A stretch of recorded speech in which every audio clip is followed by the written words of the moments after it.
Ladies and gentlemen, you may come close to me, sit down. By me start him this consultation, believe me now.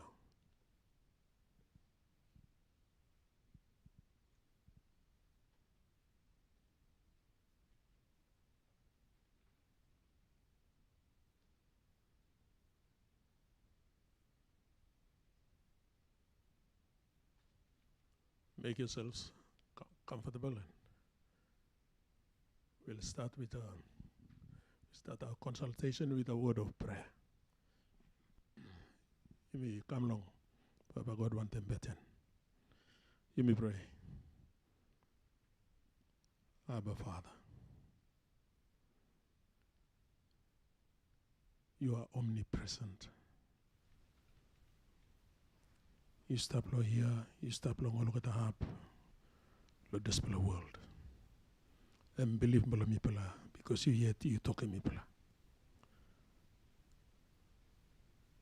You are omniscient, you save long all get something. You save long people one. People in up height him 1 plus something. Lo you spirit. You save long all get something. You know got man long heaven or long this ground and been making you. No God. You start, now you finish long all get something. Let us morning, we play come lo you, Heavenly Father. Play ask him presence below you, presence below Holy Spirit. Lo guide him this consultation below me play along this morning. Forgive us all our wrongs. Cleanse us from all our iniquities. Stavante mi pala now long this morning. Ingo na pala finish lo consultation pala mi pala. Inside lo clean pala name pala you Jesus mi pala ibeten all semna all kata pikin ni blong Papa God di talk. Amen.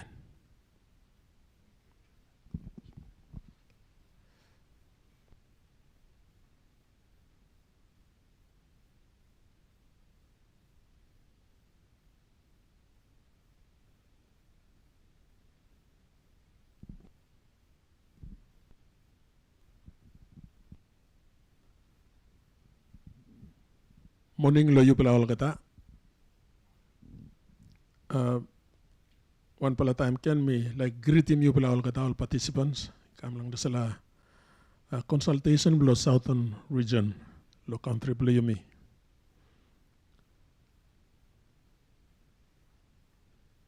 It is with a deep heart that by me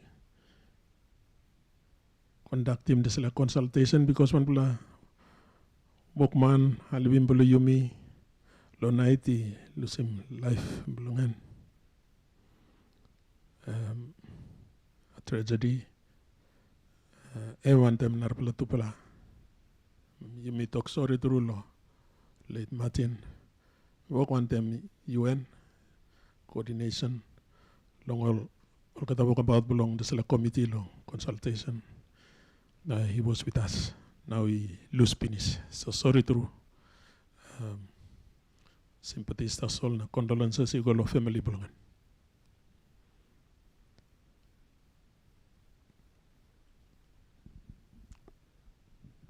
Lohan kais belomi imigat Governor below Southern Highlands Province and member belong to the Parliamentary Bipartisan Committee lo Bougainville matters. Na lo ansut belomi member for Habao Sir Pukatemo former minister of Bougainville Affairs.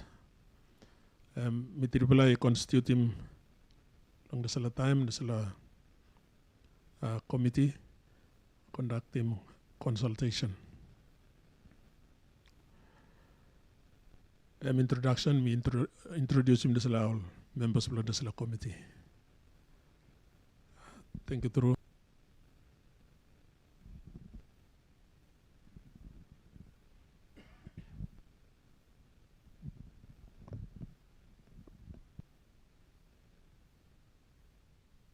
Yeah, me talk. Thank you, Turu Governor Povina, Sapukatemulo, being able to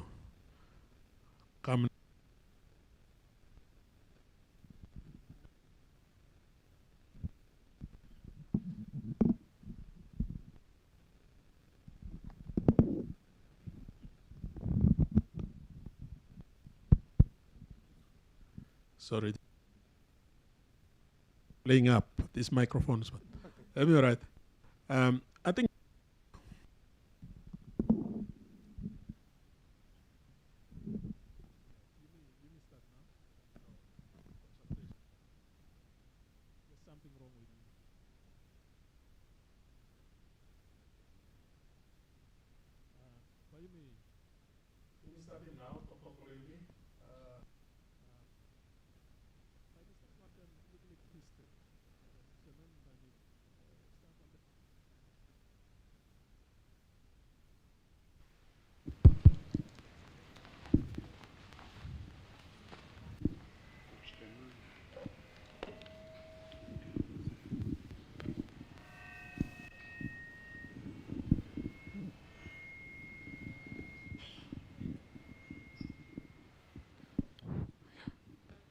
yeah, history long.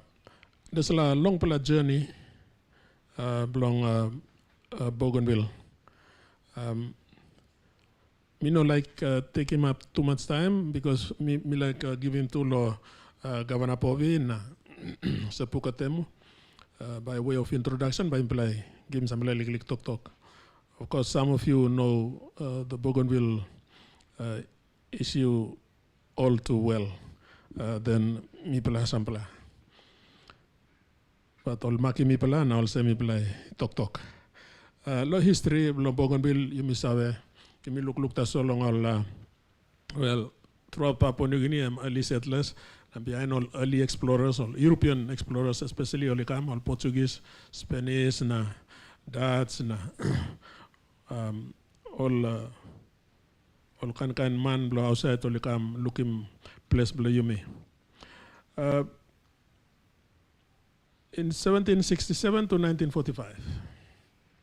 This is a period you may look long in past time history. Me mention him tasol very briefly. Germany, England, Australia, Papua, including Bougainville, we were subjected to colonizers. All unilateral decisions belong all colonizers along. Within that period, 1767 to 1945. Misabel semlo 1886 Germany na England to play in exchange in Western Samoa and then Bougainville. So, and that was a problem.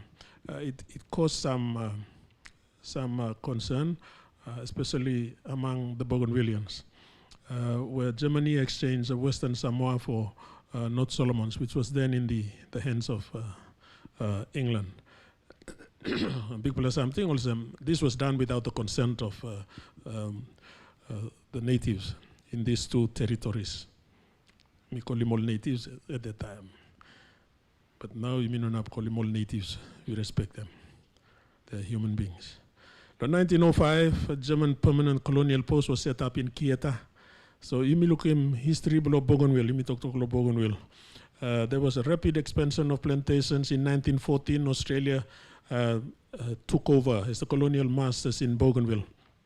Then in 1945, Bougainville became a part of the territory of Papua and New Guinea.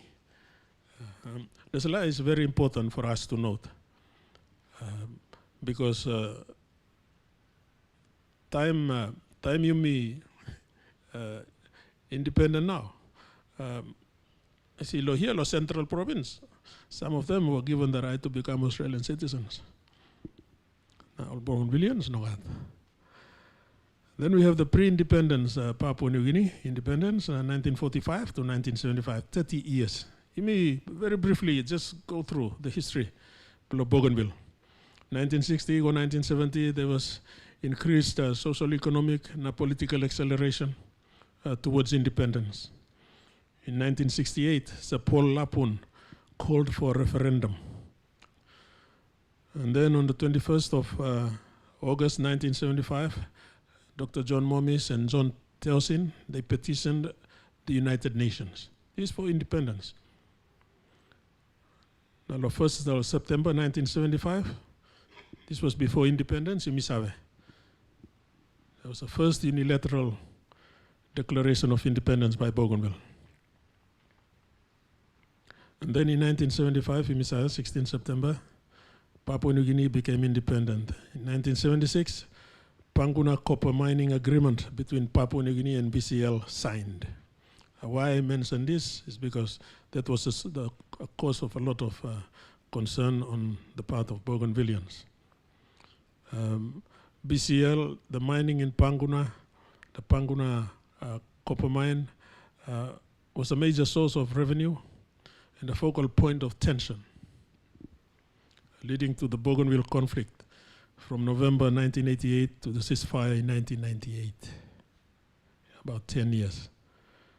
The BRA and Papua New Guinea conflict between them. And all kinds of issues have been come up, including land rights, environmental concerns, and distribution of mining resources from the Panguna mine. And all this issue created give rise to this problem have been come up long Bougainville. Since 1976, you may witness him to plenty agreement. We will find him list me like I want to go through so that you can, because this conflict time is that. 1976. We talked about Panguna mine, only sign him. So plenty problem have been come up. In 1990, the Endeavour Accord, one pala agreement only been signed him and tapped a worship, I will call him long. Endeavour, I think. Then in 1991, the Honiara Declaration. In 1994, the Charter of Mirigini. Why na miridim milakim yumi olgadai kisim save olsem inside long all this kind agreement accord of them. I mean got simple provision belong steratim wari namel Papua New Guinea na Bougainville. Problem in been start finish. Endeavour Accord 1991, the Honiara Declaration. 1994, the Charter of Mirigini. Also the Tambia Record. Only kind 3-page kind of agreement understanding. Only been signed in Namelongaman, Papua New Guinea, Bougainville. And then the Waigani Communique in 1995. In 1997, Ken's Commitment.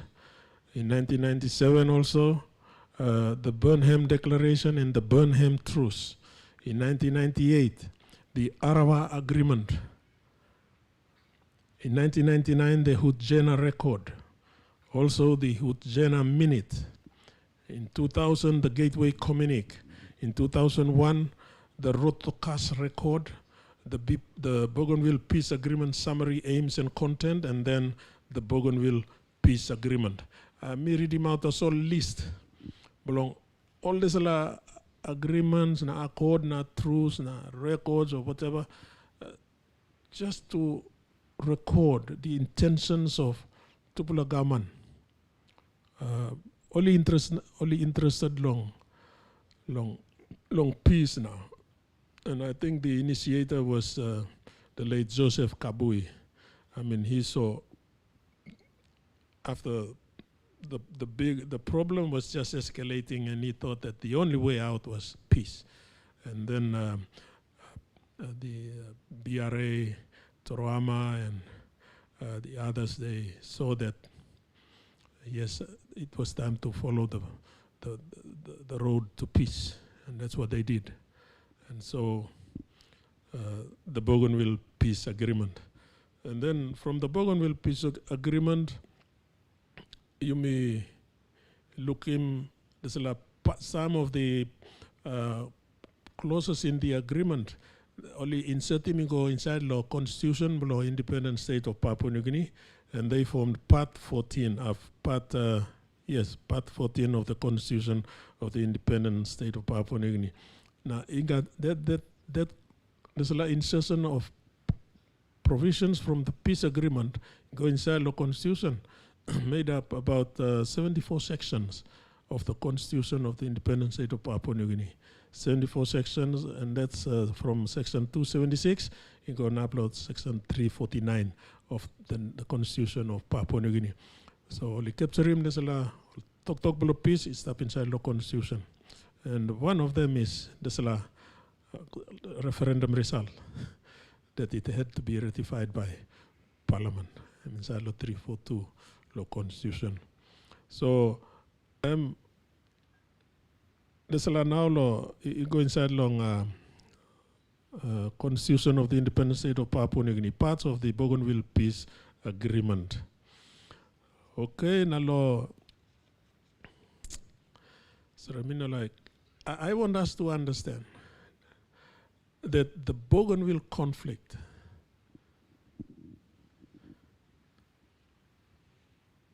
meant that there were a lot of human rights violations evident throughout that conflict. Amnesty International documented cases of extrajudicial execution and disappearances. The case of Papua New Guinea only soldiers and their families were affected, not the entire population of Papua New Guinea. This is like Bougainville conflict too, you must look savvy also. Bougainville lost more than 20,000 lives. Infrastructures were destroyed. Education system were destroyed. The people were left with nothing.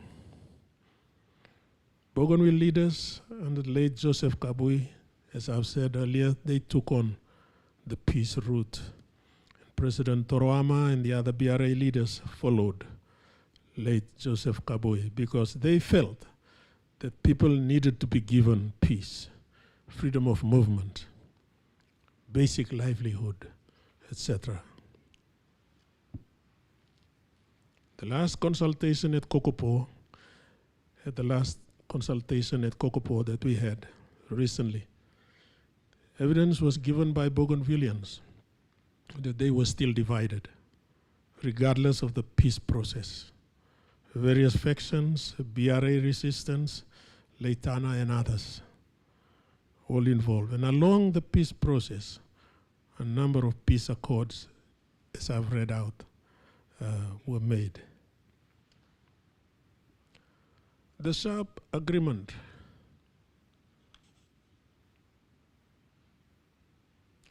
this committee is given terms of reference at Tripoli. And one of them is the Islamic Bible Bokim now. Nationwide consultation.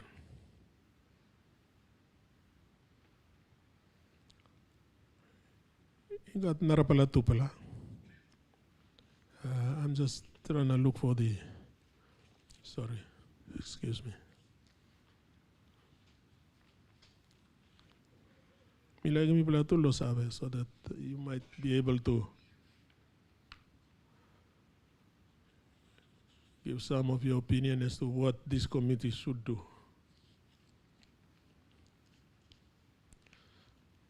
Sorry, Milusim, I don't think it's over here. Oh, I'm here. Sorry. Yeah. The terms of reference belong this bipartisan committee and mitokolsem. Number one, that this committee shall oversee the implementation of the Bougainville Peace Agreement as stipulated in the National Constitution of Papua New Guinea. Mitokimipilapinis, some of the clauses in the peace agreement only inserted in Part 14 of the Constitution, the National Constitution of Papua New Guinea. And here we are. This committee is tasked with overseeing implementation of those peace agreement provisions as stipulated in the National Constitution of Papua New Guinea. No legally work also read them out 74 sections. Bougainville Peace Agreement inside long National Constitution of Papua New Guinea. Number two, terms of reference also apply mass report. And after this consultation, nationwide consultation, by imply report, by implying giving Parliament. And we trust that all members of Parliament will read through, try to understand, because there's a report by Halvim all members of Parliament long only can making my right mind belong all, as being truly representative of their people. Time I vote long desala referendum result, 97.7% for independence on the floor of Parliament. So we can talk also, me appeal to, suppose sample members of Parliament or Liwoklo Harim outside there, be prepared to read the report by the Bipartisan Committee on Bougainville matters, especially on the referendum result. So, report number 3, me play undertaking visit, now me play walk him. So, me play walk him now number 3, term of reference number 3, number 1 and number 2, me play walk him yet. Number 4, quorum. So, terms of reference, Yolosem, for the rest of the people of Papua New Guinea. Now, as participants, me play like him some real constructive comments from people as to how we can resolve this long-standing Bougainville matter. Namelo Tupula country, sorry, not Tupula country yet, but Namelo Papua New Guinea government Bougainville. Also, me been talk pinis from which me looking also me got plenty all agreements. I've read out the list of agreement, but there are subsequent to the Bougainville peace agreement. You got a legal agreement can. Also, the sharp agreement that was made at Holiday Inn. Kokopo joint statement, the Warburg roadmap, and the Port Moresby joint statement, Era Kone covenant, and the most recent one being the Melanesian agreement. All kind provision is taplongen. And I have to admit, I've read one of these documents that Mibokolo took out long. Some things in there have not been complied with. But that is something that by me play Tramna 30 yet this la committee by me play sit down yet na talk long all this some things that have not been complied with. But that doesn't mean that the road to resolving this problem is defective. No, all right, that's all. So I think one time now we must, I think mention him now, there's a tupla question. Belong there's a consultation session by me look longen.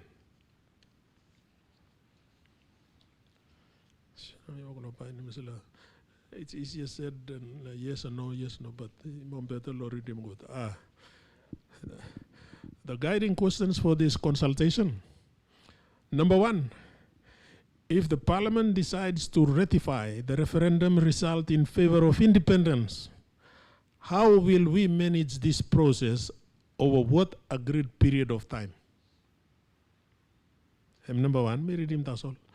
Number 2, if Parliament decides not to ratify the referendum result, how can both sides manage this through peaceful means?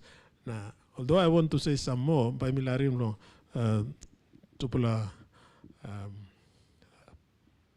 members by Tupula can talk maybe long the sala. Thank you.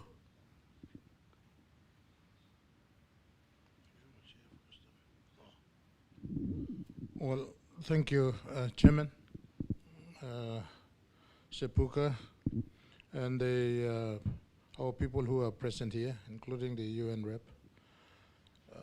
The Chairman has said everything in the nutshell, although this is a huge area of discussion. It's a very big, important part of the country facing this challenge. But in the nutshell, I think the Chairman has left a question here after coming through all the different experiences, we are now left with the 11th Parliament, which is this Parliament, to decide on the referendum results. And very critical, whether Parliament ratifies and agrees to the referendum is one important matter that Parliament will deal with, or if Parliament rejects, then how do we deal with the process, even if it is rejected? So this is a fundamental question. I think I got involved with the Bougainville thing through the last government where Peter O'Neill was Prime Minister, and I was appointed as the parliamentary committee to deal with Bougainville issues before the referendum, and we had to go through big exposure and experience in dealing with this. At that time it was very sensitive, and people were saying, hey, Bougainville issues, don't bring it to Parliament, don't discuss it, because it was like, touching the untouchable or speaking the unspeakable, and it was very sensitive. So, and I, during that time we toured Bougainville, North Bougainville, through the passage, through central Bougainville. Minister for Public Service was my deputy chair, and I, told the government then, why governor for Southern Highlands? I have my own province to deal with. It's not one of easy places to manage. What do I provide solutions in Bougainville? I don't see any relevance, but I took the challenge, and we toured Bougainville, and we presented the first report to Parliament and highlighted some of all these issues that we were going through. Issues on governance, lack of capacity, financial capacity, implementation capacity, revenue collection capacity, and all these different capacities that we found at the local level area and also the region. And then we also got the views of the people, and for the first time we presented this report to Parliament, for the members of Parliament and everybody else to take note that Bougainville is not sensitive and we can't isolate it, we must deal with it. And so we made that presentation, and Parliament was able to deal with the issues of Bougainville. One of my observations, just to be short here, that I realized is that the government through the process administered two questions. One, greater autonomy. Bougainville is a constitutional arrangement already. It's not the arrangements with the provincial government system under the organic law. Bougainville is a constitutional arrangement already fully autonomous.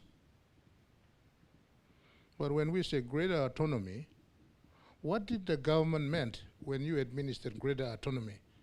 Give him hope. What do you mean by greater autonomy? I don't even know. But we went and administered greater autonomy, you see.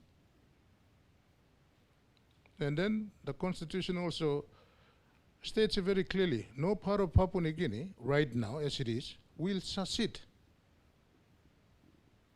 But you may talk, no, Bougainville, by you kiss him independence too, so you go kira yung ting ting na administer him independence.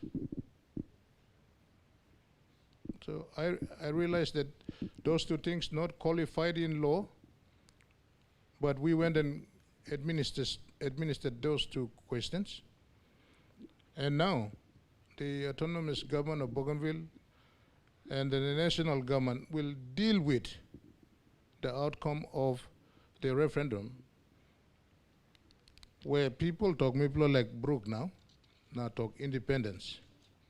And then in one of that, just correct me if I'm wrong, I also take note that the referendum is not binding. Results is not binding, M1. 2, what do we mean by ratification? Ratify, yeah, I want him something.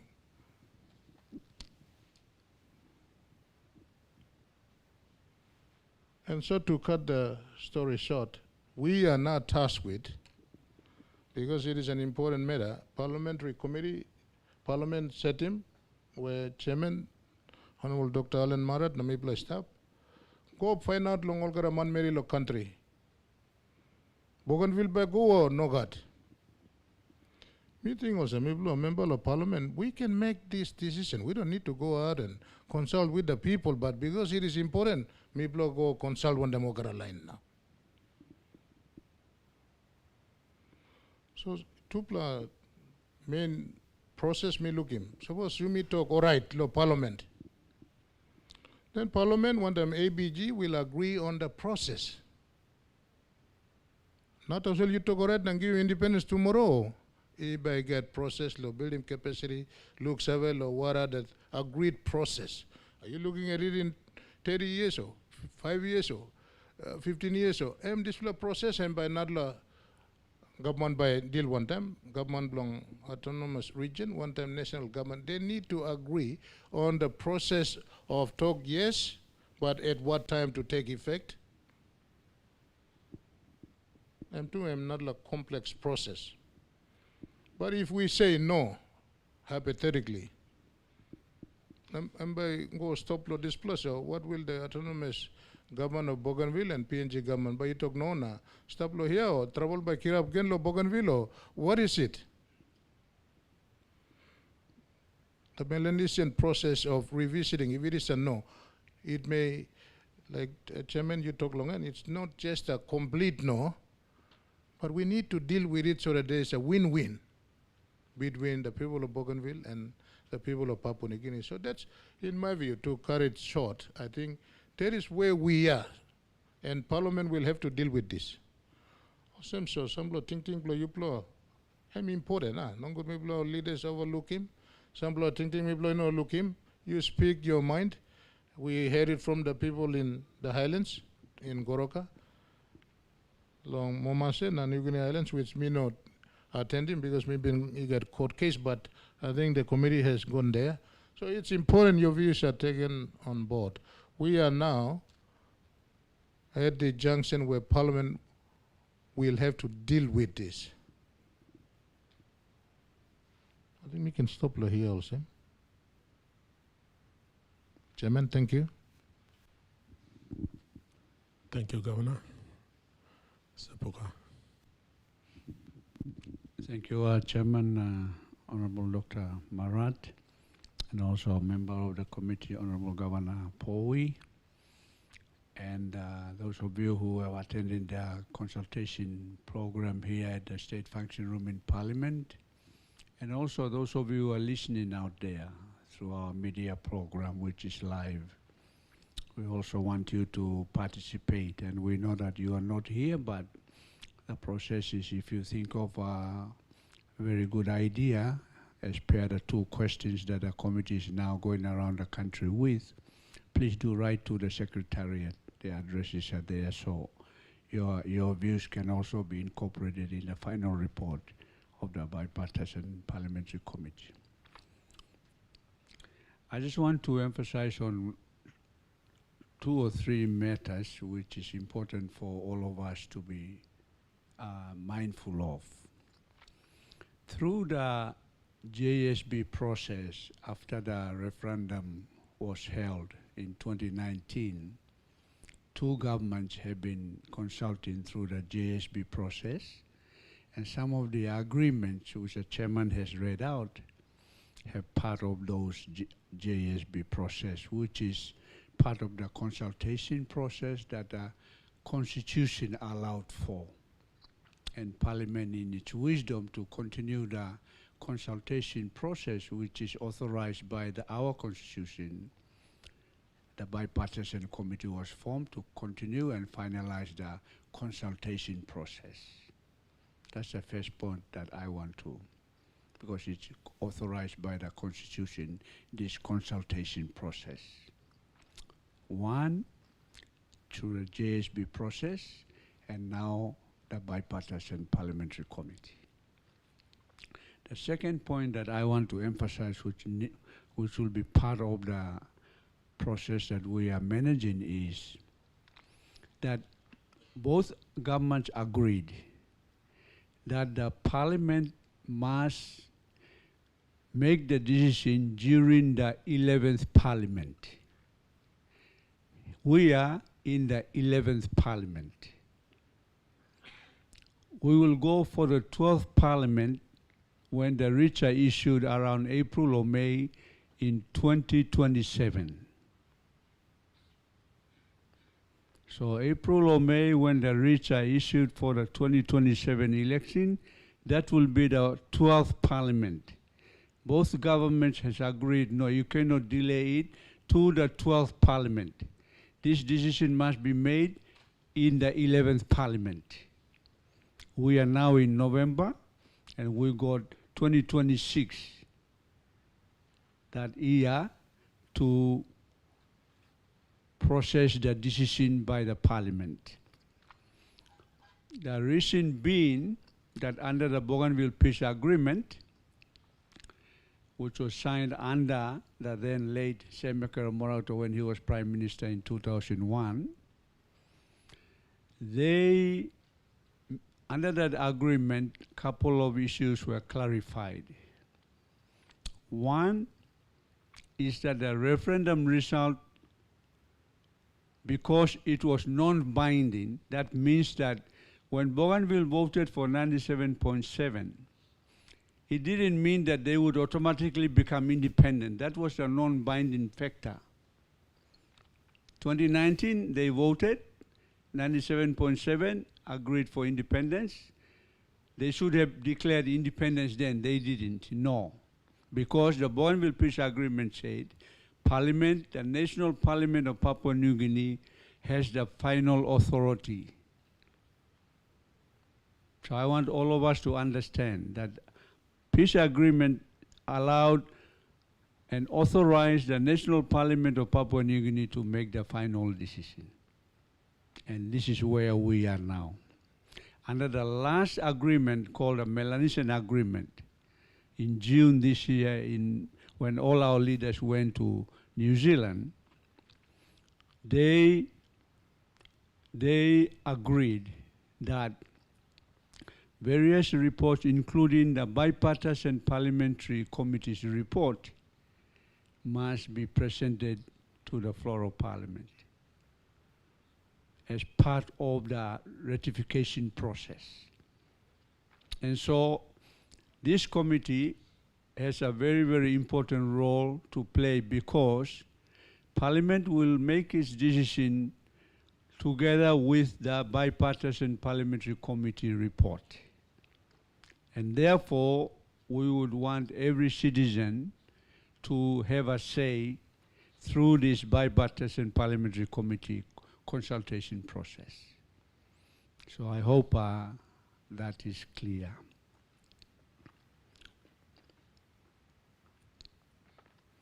The last point that I would want to emphasize is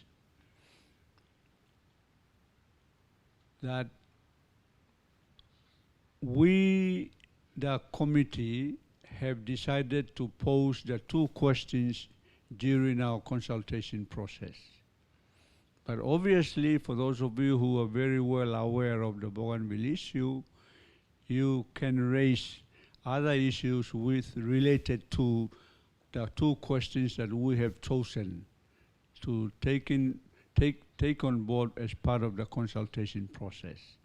And those two questions which the chairman has already said, whether Parliament ratifies it, that means MTOC yes, Iplabai Kisim independence.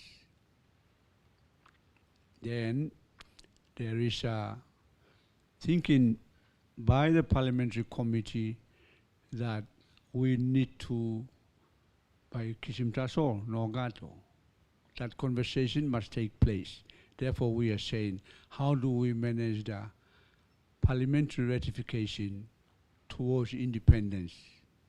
How do we structure, for example, agreements? Because our legal advice has been that when Parliament ratifies it, Parliament also will have to pass a law, legislation, to properly legitimize the ratification of the referendum result. As well, Parliament will also have to make amendments to our constitution to allow the Bougainville to go. And in proposing the law for the final ratification and proposing the amendments to the constitution requires numbers to pass those laws. And in a constitutional amendment, you need to have from the second reading to the final reading 2 months space. Sometimes if you don't have the numbers, that amendment will not be passed. So you can imagine those time frames. And I'm saying this so that all of you are aware of the time frames that we could be looking at. And then if people are aggrieved, then people might take the matters to court, the amendments to the constitution or enabling laws, and then we spend time again. And so those realities must be part of the conversation that we are having as part of the consultation. I want to highlight one of the key agreements that both sides have signed in the Melanesian agreement, and that is provided for in the agreement, which says like this, that both sides must accept the decision of the Parliament. Chairman, you've got a provision there in the Melanesian agreement. It's in 2.3, and I want all of you and the listeners out there to be aware of this agreement between the two governments they signed in June, this year, called the Melanesian Agreement, which reads, the parties shall accept the decision of the National Parliament in the first instance regarding the referendum result and commit to further consultations if required and agreed according to an agreed timeline. So the committee assumed, for example, that if Parliament does not ratify the result, then 2.3 kicks in. That is that we must continue to talk. Continue to talk means, should we look at options? Should we look at other arrangements that are regionally available and globally available? So I wanted to highlight these things because some of the consultations that we have had, they said, no, whether Parliament will say no, it shouldn't be an issue. Parliament should never say no. That's what some arguments that we have found. But we are not in control of the Parliament. The Parliamentary Committee is not in control of the Parliament. And so individuals will have to decide how to vote. But in the event that Parliament says no, then the spirit of the Bougainville Peace Agreement must always kick in. And the spirit of the Bougainville Peace Agreement is that everything must be done through peaceful means. That's the spirit of the Bougainville Peace Agreement. Everything must be done through peaceful means. It means how do we handle the parliamentary result of the referendum ratification. Everything must be done through peaceful means, and 2.3 highlights that agreement. The last thing I want to share is, and I also want some input as well from audience here and those of you who are listening, is under this agreement, the issue of how will Parliament vote on the floor on the referendum result. And so that there is an introduced process called a sessional order. So under the agreement, the two speakers, the House of Representatives of Bougainville Speaker and the National Parliament Speaker, with their expertise, will try and sort out and determine the clear process under this thing called a sessional order. And one important issue that has to be sorted out is, for example, there was a disagreement between the two governments on the percentage of voting, whether it is simple majority or absolute majority. This is why both governments agreed to bring an independent international moderator under say Mataparai. So he came in to try and solve this disagreement on sessional order. Bougainvilleans want simple majority, so whoever turns up, 50% one vote, and by pass now, ratification result is passed. But the national government said no, 2/3 absolute majority, so impasse is tough. So this matter is now between the two speakers, and we hope that we can solve that issue as well, and we wonder what your views are as well in the consultation process. So I will end it there, and once again, for those of you who are listening, please do write. We know that not many people have come in today, many people are busy, but there is also an allowance for you to do your views on writing so that we can. We would want everyone to participate around the country, because this report is very, very important report as part of the final consultation phase as authorized by the Constitution. Thank you, Chairman. Thank you, everybody. Thank you, Sapuka. People I finish now. Now, people I give Loyubla. It's open now to participants of this consultation to express their views on these two questions. These two questions can guide you. You don't necessarily have to answer these two questions, but talk. They are just guides. Number one question, if the Parliament decides to ratify the referendum result in favor of independence, how will we manage this process over what agreed period of time? Suppose Parliament talk, yes, Bougainville like some independence. Also, I'm now, people like go. Cut him off separate. No God. As Melanesian countries, Melanesian attitude, holy man, now you may go. Even after, yes, independence, but still. Because also me talk, loco copo, I tell you, a lot of Bougainvillians, these are professionals. They disagreed with what is happening on Bougainville right now. Plan the infrastructure, all engineers I talk to. Nothing is being done. Also now, look, you say, yes, we vote independence, but by imply holy man, you may walk about. Until after so many years or so, when you show that you can stand up on your own 2 feet and be on your own, all right, people like can lose him. Independence. That's number one. Identify the issues, determine the strategies with time frames to deliver. Consider the need maybe for a new agreement towards full political and economic independence. I think that question is a very responsible question. It just shows that government does not intend to just dump you. Bougainville, no. But holy.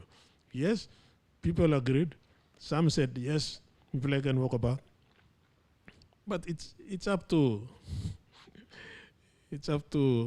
see the incompetent local members of Parliament what they believe. Even with the problems, the difficulties, can walk about. That's if Parliament votes yes. And number two, if Parliament decides not to ratify the referendum result, how can both sides manage this through peaceful means? To play a question, me pass him mouse. The floor is open to participants.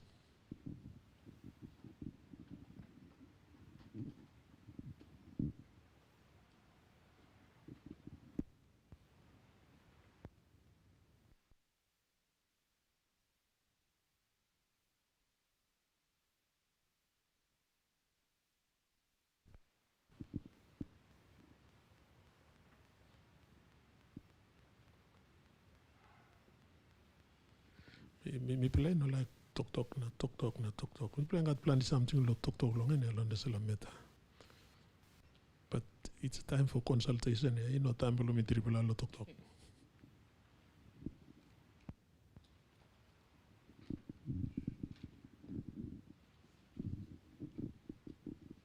Someone must break the ice, as they say.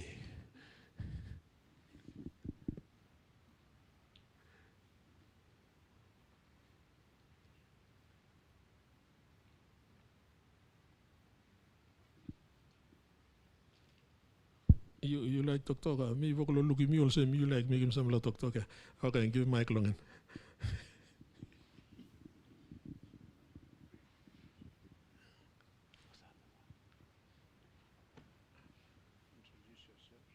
You introduce him, you name you come lo ne ma you walk where bien you talk now.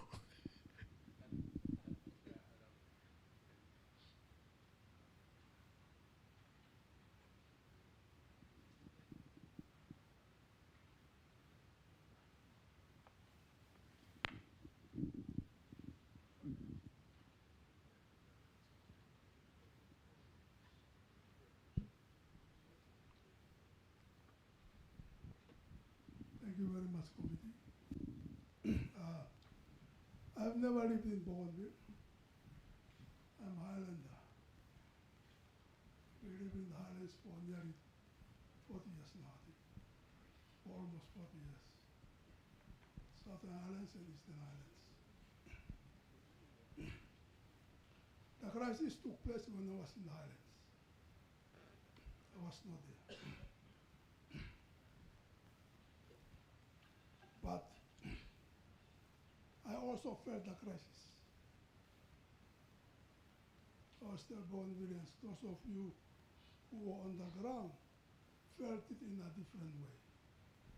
Me too, I felt it in a different way. Then, when I talk to people, they tell me, you are in your comfort zone. You don't understand what we went through.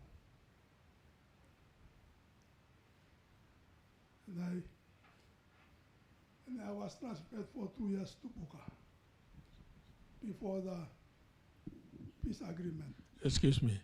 You talk out lo name you pass them. Talk out lo name please. My name is Gerard Vetunawa. You I work was where? a magistrate. You work where? Oh, you magistrate. I was a magistrate. Sorry, Your Worship. Yes. I think one time you must have appeared in Goroka in my court. Many years ago. Anyway, when I went to Buka for 2 years, and I listened to people,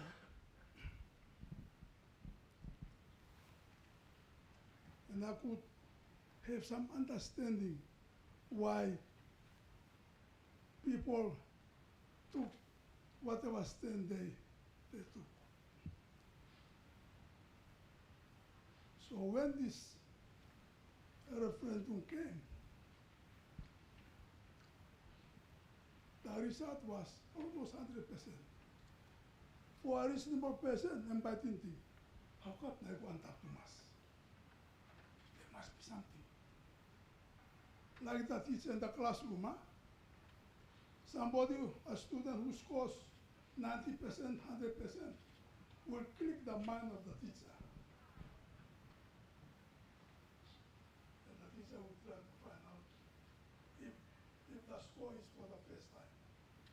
And then subsequent exams, teacher would know that is a first student. So the result should click our minds and we must try to understand. Why did Bougainvilleans vote almost 100%?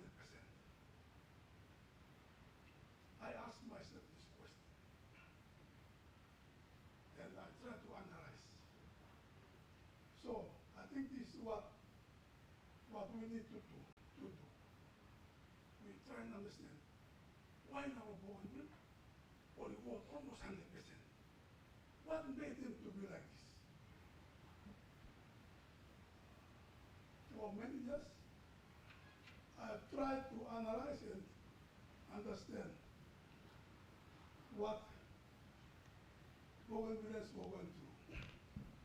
The greatest thing that made Bougainvilleans vote like this, according to my analysis, is the blockade. It's the heavy-handed tactic the PhD government took.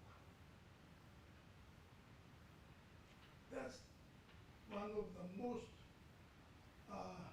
factor that made Bougainvilleans be what they are today.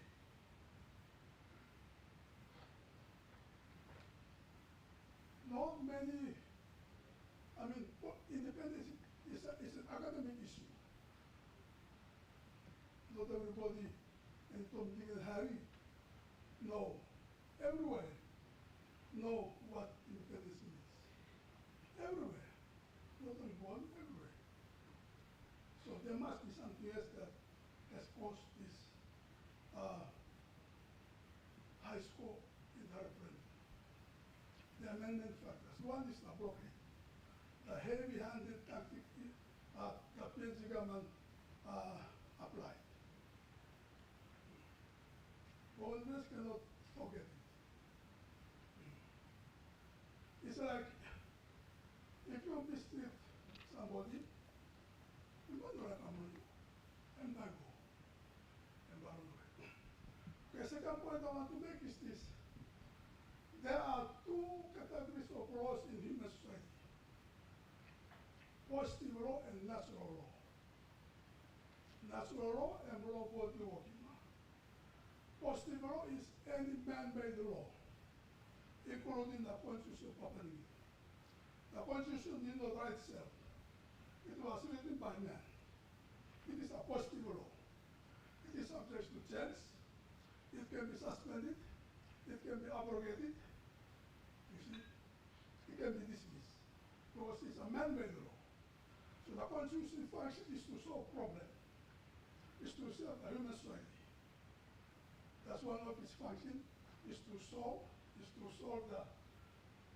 problem of the human society and to be receptive to time in the society. Whatever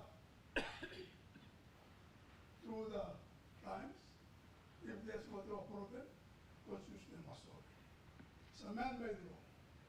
It can be changed. When the law is silent, we cannot say the law says no or says agrees.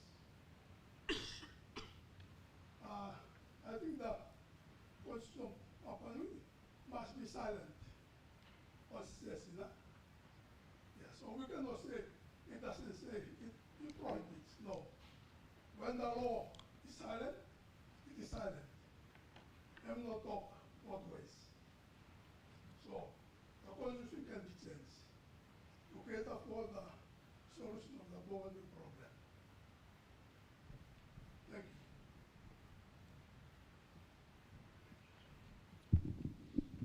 Thank you. Thank you, sir.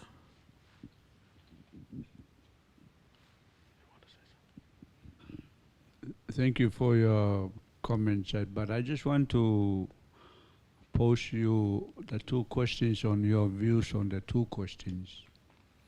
On what will we do if Parliament does ratify it, and what should we do when Parliament does not ratify it?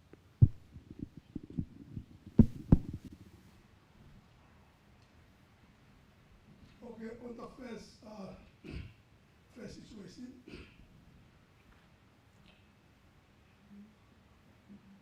what do we mean by minutes? I think the preferred mean is to organize that. Organize and yeah.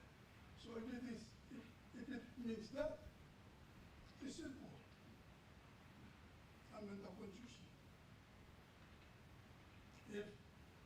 If Parliament decides to ratify, the one point, both parties have been looking for new definition for the term ratification. meeting program here. It's not talk place for you. It's talk place for long. So I recall what? It's established meeting. So when we are looking for new meetings, then that's what the problem is. Let's follow the ordinary meaning of the term ratification. The Parliament decides to ratify, means to ratify simply means to vote. Vote for or against. And then pass the law, as the chairman said, or Sepuka, to affect that voting. If the Parliament agrees to let Bougainville go, that should not be a problem. Constitution is money working. I'm not ended working with that. The Constitution is amendable. Just amend the Constitution to cater for whatever Parliament is saying. Okay, if not, okay, I think the best was let's meet. We're going to meet that. We talk, and then come to some agreement. Lastly, autonomy and independence, there's not much difference. There's not much difference. You can develop the place as autonomous, just as if you're independent. So it doesn't make any difference whether autonomous or independent. Okay. Independence is only political. Many of the freedoms we have to give it to ourselves. Every country. Papua New Guinea has not given the other freedoms to itself as yet. Can you walk from Boroko to get at night? We have not given to us ourselves that freedom. So the political freedom is a different thing.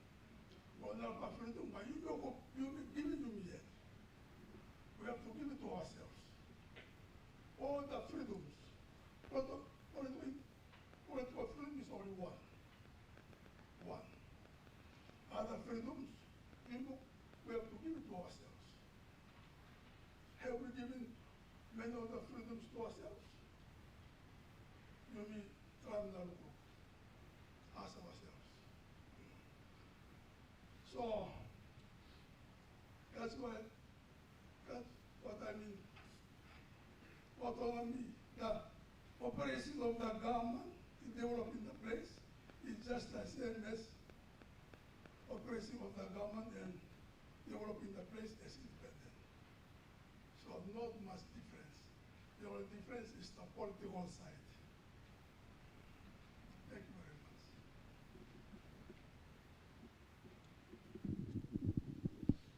Thank you. Thank you, Ken. Ken. Thank you. Your name, now you work where, talk out clear, you know got something, look for it long. Your name and where you work, now you can now think below you. Thank you.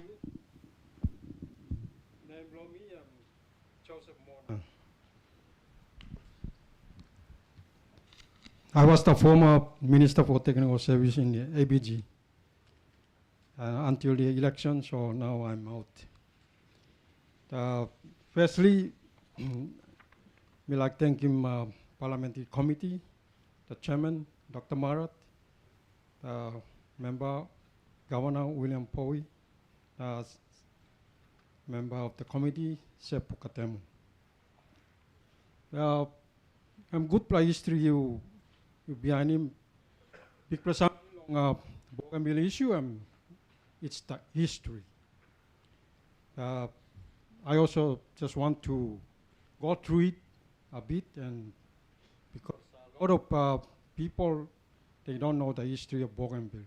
Because I'm history. Our man too, he human being too. Actions belong history is a shaping. How he grows up is a shaping what sort of human being has come up. So Bougainville issue big issue history belong start long 1768, and that is what differentiates Bougainville from some other parts of Papua New Guinea. Within that time, say up to 1975, Bougainville was already 200 years with a historical experience, 200 years, whereas other parts of Papua New Guinea, there was only 45 years. So incorporating Bougainville in 1975, it was like adopting a grown-up person with so much experience. Because within that time, like you have mentioned, most of our land, our coastal good arable flatland was taken by foreigners. And also within that time, most Bougainvilleans were taken away by other countries in Pacific, like Australia. Black bedding. No other place in Papua New Guinea experienced black bedding. Plenty of Bougainvilleans are living co-work or some slaves along Queensland sugar plantations. He come again, Pangunai come up. All man, agree, and yet only developing Panguna. So it's all these experiences where I'm making Bougainvilleans also more strong bloodline. What do you expect? Also, one bloody wire, where I'm battered by storm, rain, wind. These are divided by sun up strong. And Bougainville go through on this experience. So, plenty already talk. Panguna was the cause. Panguana was in the cause. But Panguna was only the dynamite that triggered or exploded a bigger bomb. Bougainville, Papua New Guinea was only 13 years old time this crisis come up. Bougainville, the second crisis. The first crisis, 1975. So second crisis come up on 1988. After PNG's independence, after only giving provincial government long Bougainville, I think PNG think also sort him of this finish. But if Papua New Guinea had stronger institution like NIO, probably they would have questioned what would trigger the secessionist movement again. Because secessionist movements are like volcanoes. They go dormant and then they explode again. Not even Australians knew about it. Panguna was obviously going to be the catalyst for that secessionist movement to start up again. So that's what happened. So today, we love Bougainvilleans, we love Papua New Guineans. This political thing of independent issue is only a political separation. It's not about family separation. We will continue to maintain our families. Papua New Guineans or Bougainvilleans might arrange for dual citizenship. All those things can be arranged.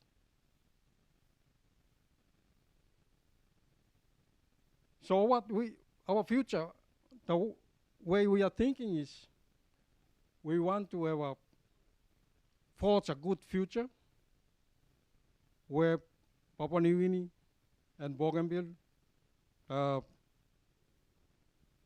learn from each other, work together, and learning from all these other issues like elections, good governance, and maybe we can be good neighbors.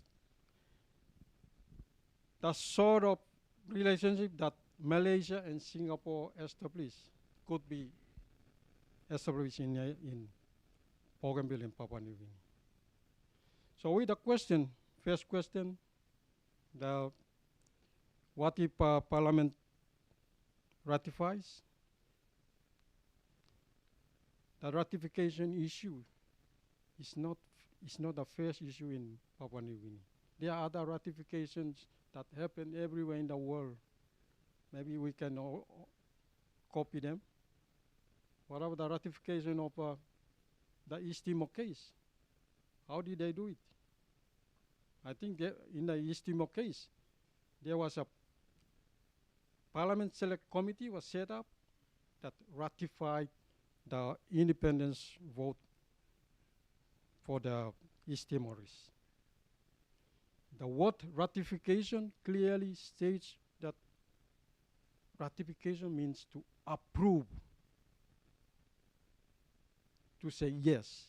That's the meaning of ratification. With the second question,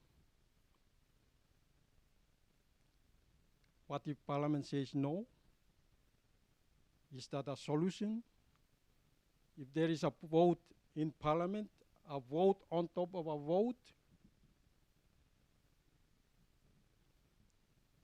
if Papua New Guinea says no to this independence vote, I think that will be the first in the world where people have voted and then the host government says no.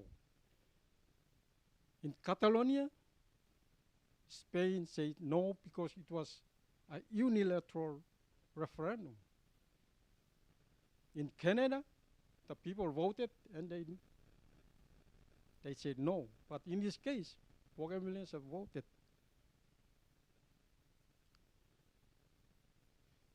So that's my view on this, and thank you very much.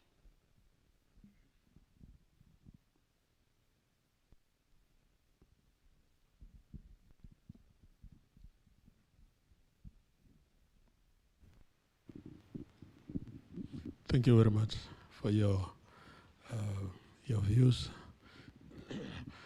All challenging views, yeah. All good of views you're expressing.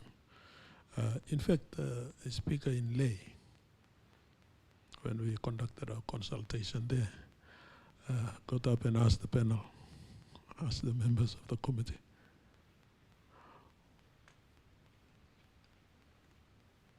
why would a member of parliament say no to the 97.7% that voted for independence? I didn't have any immediate question. I passed the microphone over to Sir Puka. But seriously, that's why members of parliament, we members of parliament, have got to be really geared up, meaning we've got to really know what we are going to vote for. If we are to say no against 97.7%, Papua New Guinea is a democracy. And if we read the Bougainville Referendum Commission report, and especially an agreement, I can't remember whether it's a sharp agreement or there's another communique that actually approved of the manner in which things have been conducted, has been done so far, leading up to such a vote. The agreement between the two governments, if we read the details, they are like not going away from some kind of negative situation, but more towards a kind of Melanesian type of consensus on this referendum issue.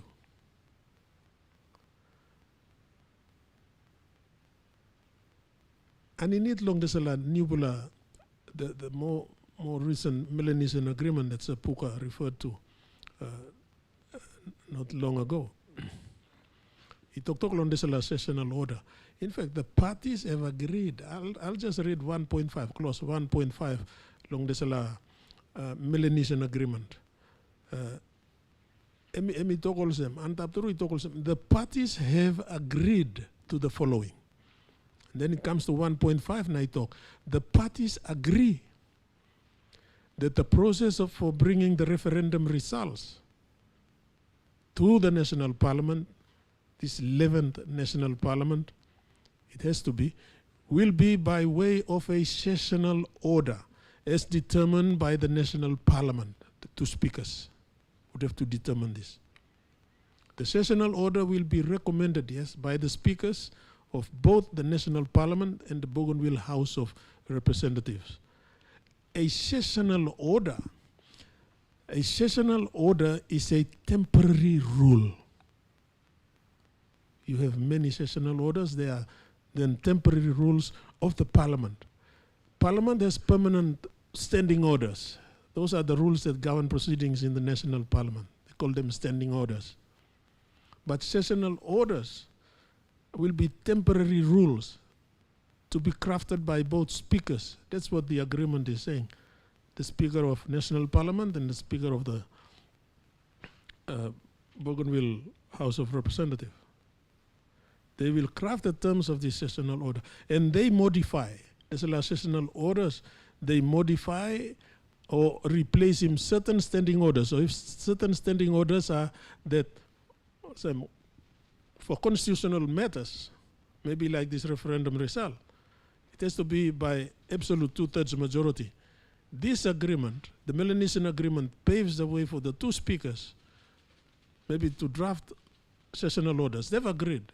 I mean, both parties have agreed that the two speakers now will craft sessional orders just for to replace, right? To replace normal standing orders. The normal standing orders for the Parliament, also constitutional issues, must be absolute 2/3 majority, and not simple majority. So standing orders for the duration belong this Parliament session tasol, and they have the force of a standing order. This is standing order. After this last session, finish now. So one way law, all members of Parliament can be assisted as to how we should vote. Through sample alam by thinking lo sovereignty, the concept of sovereignty, the concept of independence also big man talk finish. Sovereignty.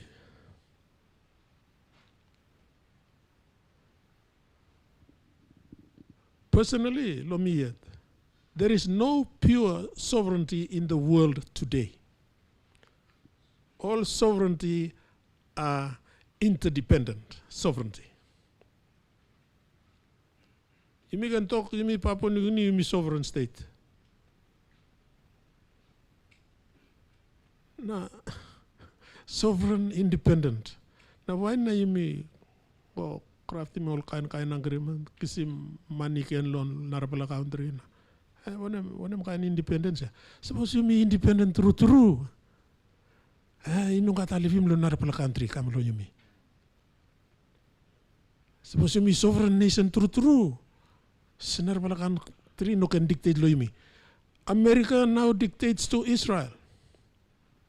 Israel accepts instructions from America. Is that genuine sovereignty? No, also, me talk lo, also, me lo thinking, because I'm thinking of voting against. No, also, suppose me vote against. Sorry for saying that. That was stupid of me, but. I shouldn't be saying things here. I shouldn't be saying anything. But also, me talk. People all members of Parliament must got save lo vote. Sessional orders by Alivi Mipla. Long day. Time report below Mipla go inside. one time, one me narapala report ya desala Melanesian agreement ito kaudlongan.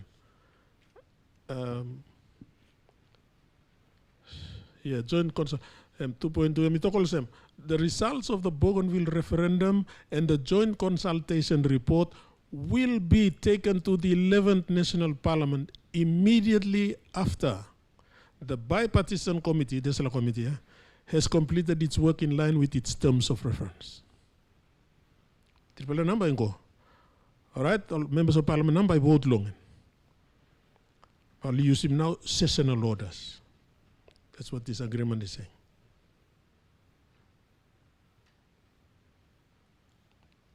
And then the result.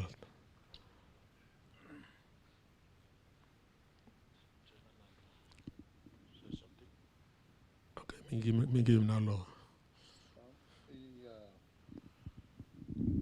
Thank you, Chairman. Long tupla brother walk him talk finish. Me like also ask him tupla. First speaker, I'm talk long constitutional provision that constitution can be amended, can be, dealt with in Parliament. Display kiss him views play you finish. Long not play you talk long good play historical views long Bougainville. You being a former or current member of the Assembly or of the autonomous region or government. Now you talk long sanction, approval, support, endorsement, meaning long ratification. So good play long me play committee to can harem also in the unlikely or likely event that whatever Parliament decide long and me play not clear. In good play long talk out long views because long Goroka we send this kind of question long all audience now. The people who were being consulted only talk on their views about some of the capacity issues, roady, all big infrastructure projects, plenty or something he come up long in. That in the event that Parliament did not or do not ratify this, you have to inform us what is your views, so that ABG, national government, people belong Papua New Guinea, people belong Bougainville, people are too clear long views on this position as well, because now people work by him out. Belong Parliament by ratifying what are the agreed principles and terms and processes. We also want to hear your views in the likely or unlikely event Parliament does not ratify this. What are your views? Sam, you make and talk out. Let me block and harem too, huh? Side long Eastern Highlands, 2 or 3 Bougainvillians. They said that I think these are the fundamentals. Plenty all this heavy when national government looking long and must revisit and they need long autonomous arrangements. Or you can also look long, like say Puka talk long and regional experiences where New Zealand, one time some Pacific Islands countries, he get long end. America, one time some Pacific Island countries, he get long end. Look him Northern Ireland in long Europe, one time United Kingdom. Some of these options are available too. So good long think long you me must be open so that we can capture some of these experiences, global and regional experiences as well. Chairman and me from long to big money talk long and so they can also share their views so that we can also understand their views and position on that. All right, okay. Thank you. You have him floor. I think in the case of Parliament saying no, continue to strengthen the autonomy process while both parties continue to talk, discuss as we normally do in Melanesia, and strengthen the autonomous process. That will be that will make, I think, both parties happy too in that situation. The development in Bougainville, infrastructure and government, and while both parties continue to talk. Bougainvilleans, as I see, don't hate Papua New Guineans. And true talk. And true talk. It's not that, it's a different mindset. There are many people from other provinces in Bougainville today. First up, Buin, Arawa, Buka, as usual before the crisis. So, the stand Bougainville's attack is a political stand. It has nothing to do with personal social issues with other people. Papua New Guinea is one of the, I think, rare country in the world where its people have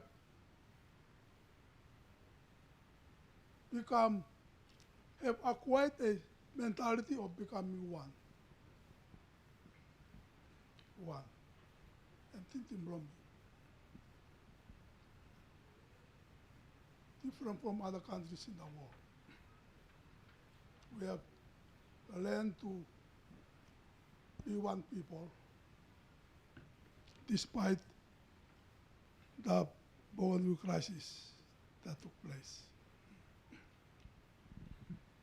So that's my view on that point. Continue to strengthen autonomy while the talking goes on. Thank you very much. Thank you.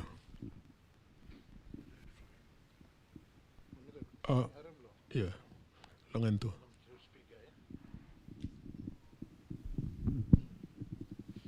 Thank you. To answer the first question, if PNG grants independence, PNG, na Bougainville even got Sambla agreement. They had the agreement on restoration development grant. So that funding is now up to $1 million. If PNG grants Bougainville independence, that money can be used for some time to develop the capacity of Bougainville. But there are other issues like the Connect PNG program. Non Bougainville, I mean, work. The Buin Toimanapu highway, it's under Connect PNG. Now it's really in a mess. So with these two questions, you can think of, even if PNG grants independence, what's the guarantee that this Connect PNG program can continue? This Buin Pangunawe, it's looked after by TSSP. Now that currently that's the road being used from Buin to Trevor, whereas the East Coast Road and in a mess. So I think Connect PNG can continue. Suppose PNG Parliament am gonna ratify Bougainville's referendum vote. With this second question, I sometimes have difficulty in trying to comment because we politicians, we have been having so much pressure from people. What people talk about is only independence. If you start talking about any other option, you become an enemy. Me too, me no like Tok Lon is a second thing. if I happen to comment on that second issue, I know I don't want to create enemies in Bougainville. The moment I create enemy, I'm relocating. I don't want to live there. Thank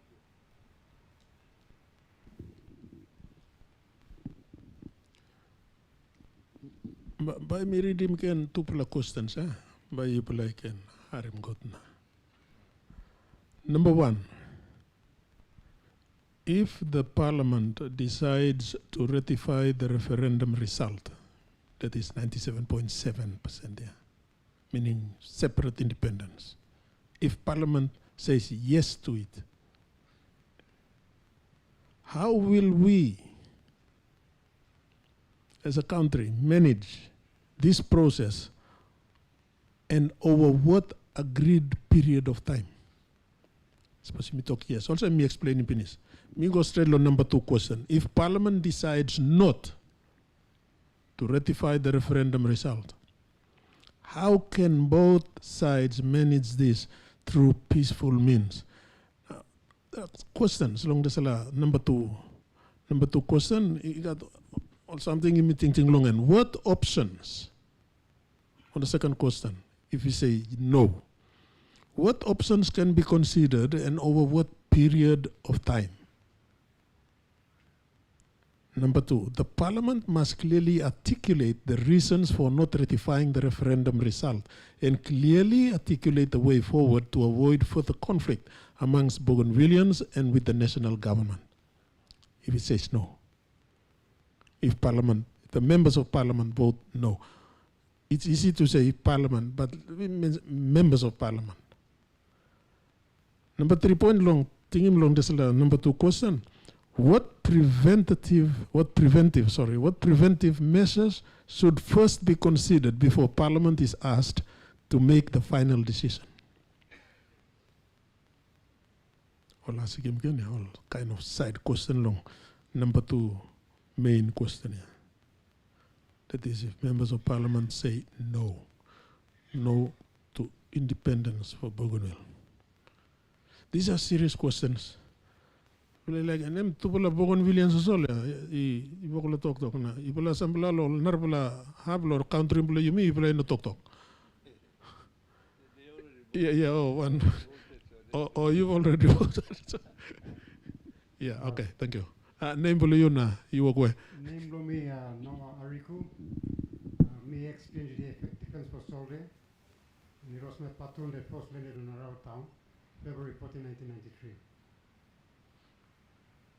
Me mix Bougainville na day. So now me one bill what I'm Bougainville. I voted for independence. And I'm talking to the BRA, talking to former enemies, and we're all looking at the way forward. How can we bring in independence? Okay, I also work for the World Bank also at the UN after Miami days. So if we look at this issue at a bigger, larger context, I think it boils down to two main points. One is getting the MPs to agree. And the other issue is Bougainville's 97.7% vote. The processes and procedures, how to manage it, they're there already. So to me, what I would want to highlight is the history, which Chairman, you highlighted. For Bougainville, it's a 126 plus year journey to independence. And Bougainville was used as a possession by the League of Nations, by Germany, by British, tracked around. And it's on record that my great-grandfather revolted in 1910 against Germany in our village in Tono. So, it's been a long journey. I joined the PNGDF.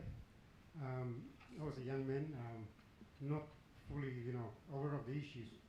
But when I got educated, further educated issues, I said, no, my people are doing the right thing. We should stand with them, move with them, help, assist, them in their endeavor for independence. And this history should be, our MPs should be sensitized. They should be educated more on the history, that it's a 126-year plus journey. It's not something that just came around because of Bougainville copper. And long for time, then you come, only argue, they didn't want, we were exchanged for Marshall Islands under the Samoa Possession Treaty Agreement. I've got a written submission. I'll hand it over, but we were exchanged for it by the British and the German without consulting us. Our final line was drawn on the map between Kangu and Shortland Island, and that became the international border. No province in PNG had a line drawn to cut us off from our blood relatives on the other side. I have cousins just across the border, but we've been cut off. So we've been subjected to this inhuman treatment by the simple line that was drawn. No PNG province has experienced that. So the MPs, our MPs, national MPs, PNG national MPs, have to understand that, where we are coming from. It's about our culture, it's about our identity. Now look at us, our skin is different. I mean, let me be straightforward. The black saucepan, black water, we're different people. We don't have kundu drums. You don't know kundu. Our garamus are different from your garamus. Our sing-sing, look at Chef Mani Grandpa. We're very different people. And that's what our forefathers have held. They didn't want to be pushed into PNG and the rest of the nation. It's like getting a Papua New Guinean and throwing him into Russia, expecting him to mix up with them, so to merge with the Russians. So that's the mindset the Bougainvilleans have had. And, speaking as a mixed Bougainvillean and Mede, I've experienced that. So this is a big issue which we have to educate our MPs. Maybe then they can understand more where Bougainvilleans are coming from. Now, to your two questions, sorry, before that, on the conditions placed by the PNG government, like building the economy, law and order, those things, it's easy. It's easy to build the Bougainville economy. I worked with the Moresby provincial government. We raised, under Genson Sound, former governor, we raised the internal revenue from 100 million to 300 million in 2 years, just for GST. Bougainville has a lot of revenue streams. We can do that. We can increase the internal revenue. It's not hard. What national government will have to do is to transfer the powers and functions to Bougainville. Empower them to do that. Empower them to legislate. Empower them to look at new revenue streams. And then we'll build the economy. Okay, up comes good governance and financial management and all this, and the laws are there to take care of that. So I don't really see much of an issue with the conditions that have been set.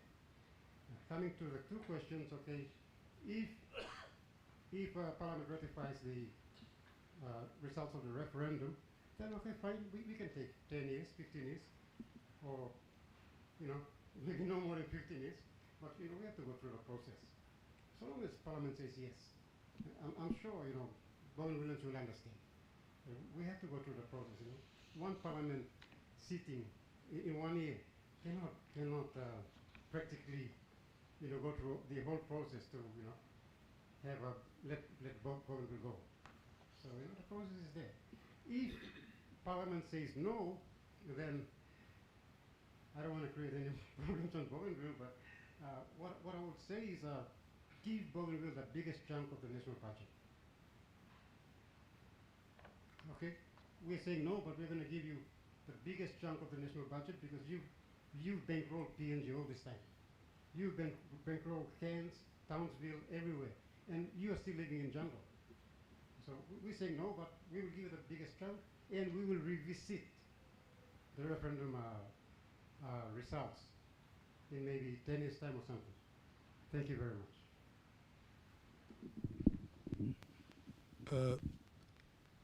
Sir, thank you, Toru. Suppose you got pen and paper, stop. You take note of these two sections in Part 14 of the Constitution of Loyumi, Papua New Guinea, where it talk long, especially Section 289. It talk functions and powers of the national government. Long sample powers, as a Mr. Wantem. Central government and national parliament, national government. Na ino give him long, ino give him yet long Bougainville. Section 289. Na Narapala section you can take note of is section 290 long constitution. We talk long functions and powers available to the Bougainville government. I think you must read in sample time. You play all the economic powers. Me all look into Sorry. Thank you. Thank you very much. Those are very, very valuable comments that you have made. I just want to pose two questions. On the one is alluded to by the former member of the Bougainville House of Representatives, and that is he is worried about a conversation on a vote no because of what might happen. I want to emphasize that issue. I want Bougainvilleans to listen today that a peace agreement must be maintained. No more bullets must be fired on Bougainville. That we have already accepted. So this consultation, I want all of us to be open-minded. We need to be open-minded. You know, can Bagarapim a Bougainvillean who discusses options. That I want that to be thrown out. Because this is a level of maturity that the committee would want to achieve. Because at the end of the day, when Parliament decides yes or no, then we agree to manage it through a peaceful means. We don't want any more bullets on the island. Enough here. The United Nations have hailed our Bougainville Peace Agreement as one of the best in the world. We have complied. Many have gone back to war. We haven't. And as a member of this committee, I don't want to see that happening in Bougainville. Whatever the reason one or two individuals may psych up in the process of consultation. And so I'm appealing to Bougainvillean leaders as well as citizens for us to elevate our level of thinking, openness, because even if Parliament says no, Bougainville will be still there, PNG will be still there, we can continue to dialogue at a mature level. We cannot threaten somebody who votes no for independence or yes for independence. Those type of thinking, we have to throw them out of the way. As well as on the mainland too.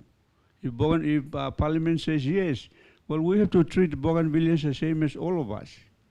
Even you can fight again, Lohia and Arausimo, at schools or businesses or all those things. So this level of conversation, we must achieve it at a higher level of understanding, trust, respect, honor, love, care.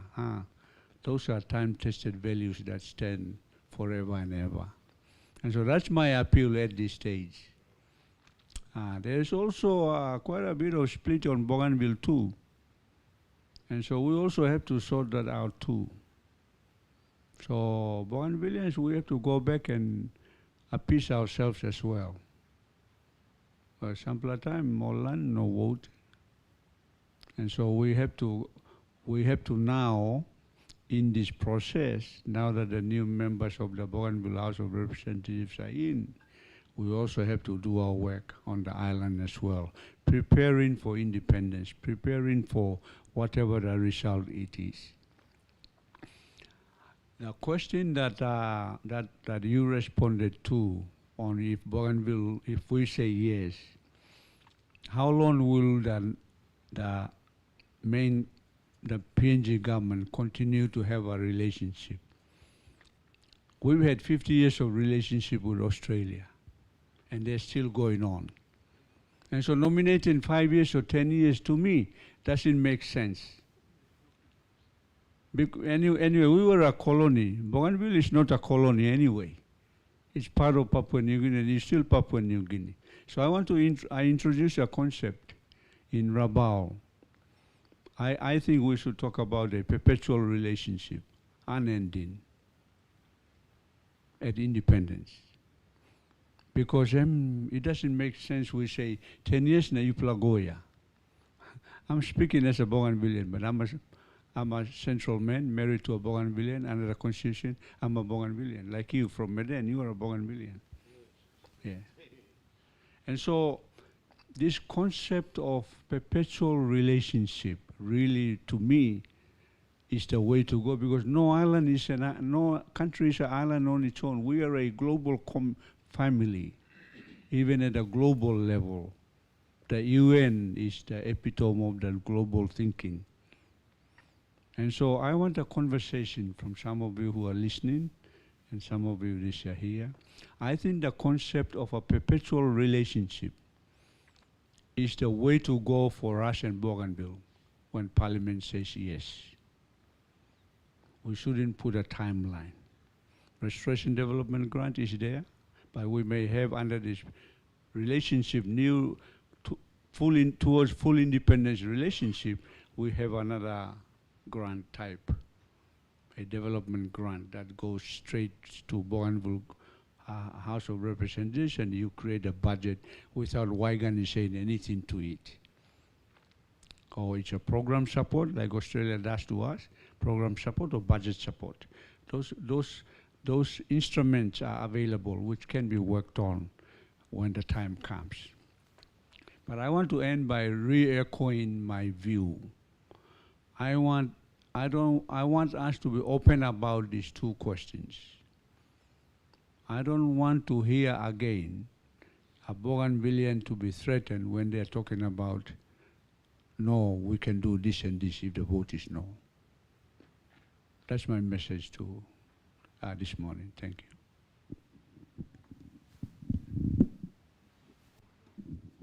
Thank you, sir.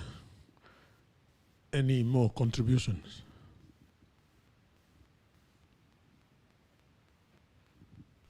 Thank you, sir. Your name, you work where?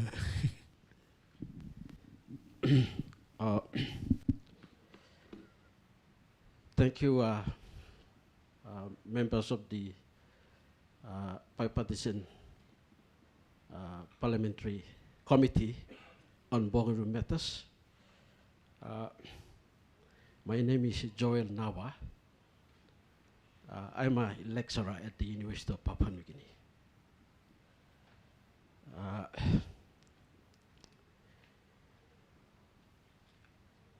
Before I address those two questions, Chairman and members of this committee, what I'm going to express here is not only my views, but also views of my students, third and fourth year law students at the University of Papua New Guinea this year. Why I say this? Because in first semester this year, in June, I decided to give my students, about 125 law students, a research assignment on Bougainville.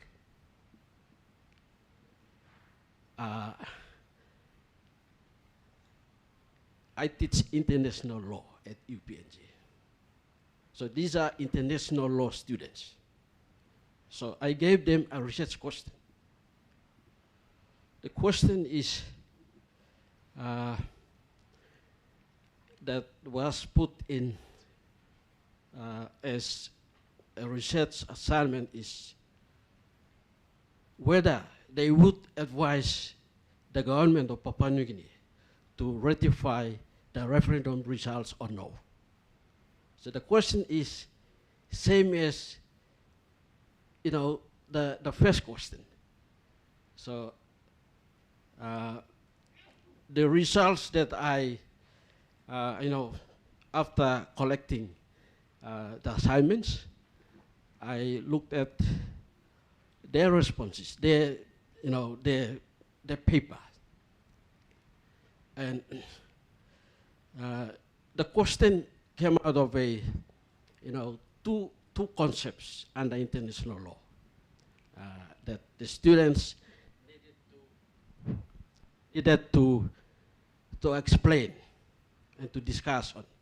And these two questions are the right to protect state sovereignty or territorial integrity and the right to self-determination.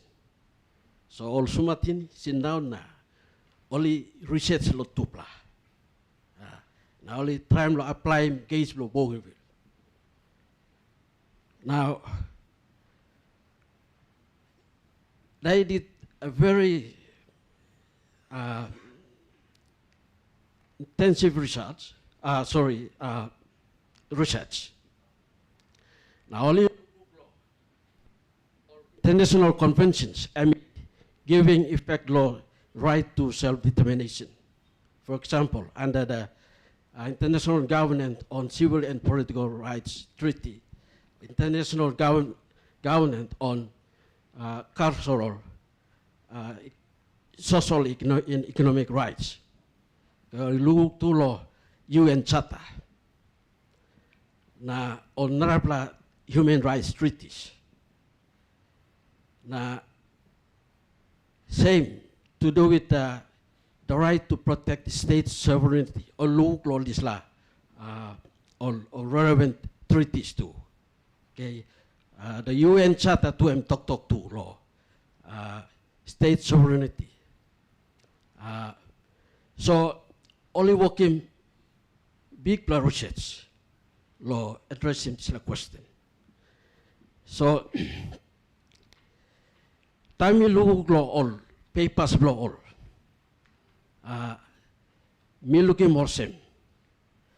About 81% of them, all those law students who sat only working research, all been talk law Papua New Guinea Parliament must ratify this referendum vote blow Bougainville.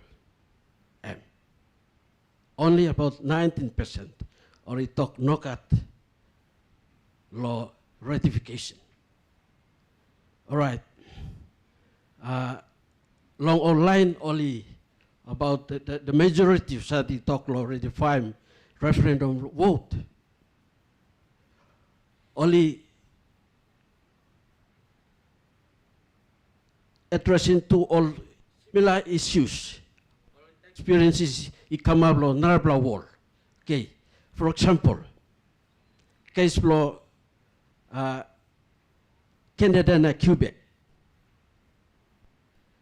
case law Kurdistan na Iraq, case law Catalonia na Spain, na Serbia na Kosovo, Pakistan na Bangladesh, na case law South Sudan na Sudan, East Timor in Indonesia. So based law all the research all sumatini working. Emi lo sai lo Bougainville na PNG only looking or same. The only way lo yumi addressing issues lo Bougainville na PNG through law Melanesian ways, where by maintaining peace na mass permanent peace. All right. By me trying to read him sample all recommendations for all Sumatin.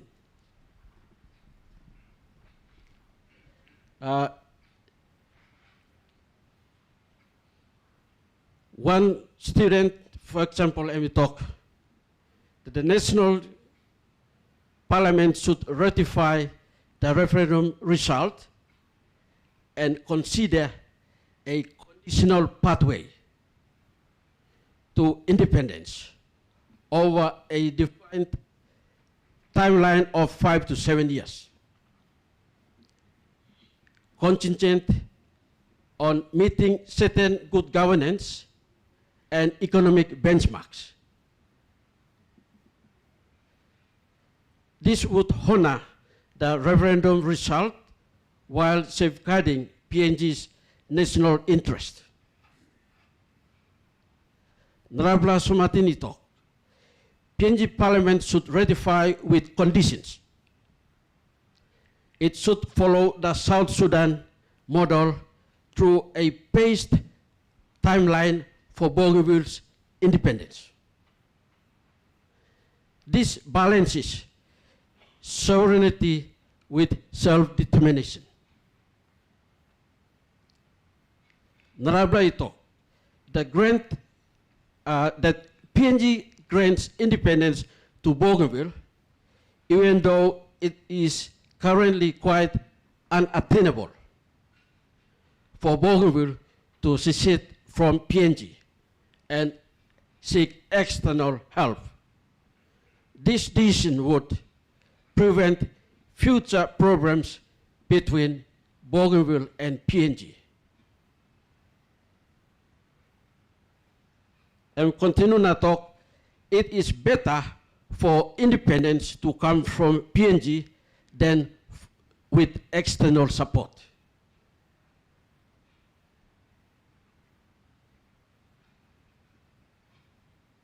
Narabla student ito, Bougainville's overwhelming vote for independence, its historical struggles, and its growing institutional capacity makes a compelling case for Bougainville's statehood. While challenges remain, the moral, legal, and practical arguments in favor of independence outweighs the concerns. PNG and the international community must respect the democratic choice of the Bougainville people and support a peaceful, fair transition to independence. And all sample all recommendations for all Sumatin Law University of Papua New Guinea.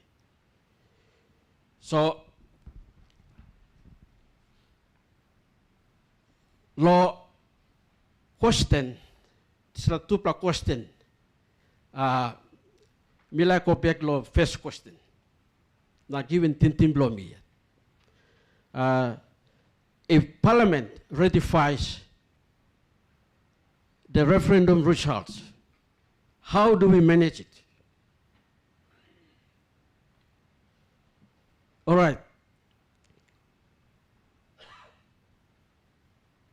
If Parliament ratifies that 97.7% vote for independence, the best way we can manage it is through a paced timeline. And sample recommendation for Sumatin Jumi reading business. Paced timeline,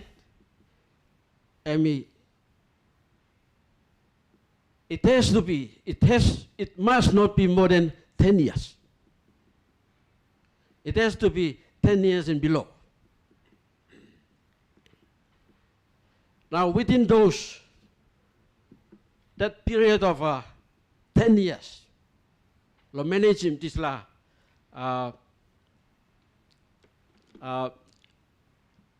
vote blow independence. both parties can agree law implementing this law all 11 sovereign powers. Under the Constitution and the peace agreement, you know, independence is to do with those 11 powers that are still currently exercised by Papua New Guinea. So time was 11 or 12 powers. It was Papua New Guinea releasing Igolo Bougainville, and Bougainville independent now. So within that period of 10 years, both parties can sit down and talk, okay, within the next 2 years, by me releasing this power. For example, foreign affairs, foreign relations. Or you may release him international trade, or international shipping, or international civil aviation, or currency. So within those period of 10 years, two parties can sit down one time now talk working agreement, how those remaining 11 or 12 sovereign powers can be transferred. Okay. I'm also mindful of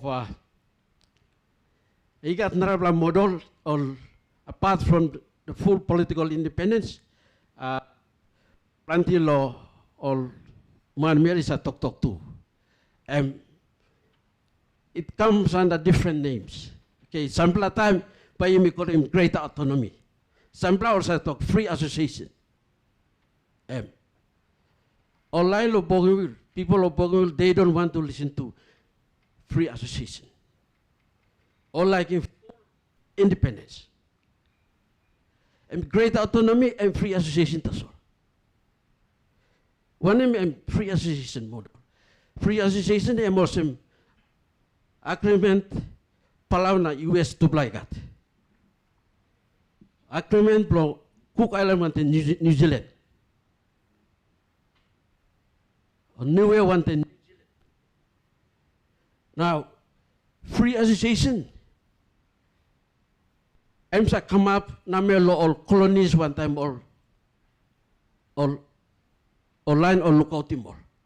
Emino sa come up law post colonial context.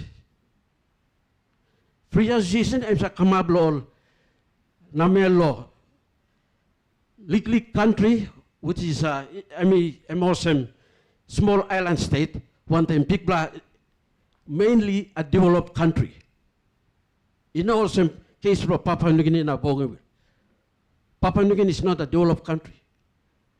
Free association is a come up all tiny little countries where already not sustainable yet economically. One time, mother country, which is a developed country. So, suppose similar like a prime case law, free association. It come along. A model blow free association i kamlo Papua New Guinea na PNG. Emino na work.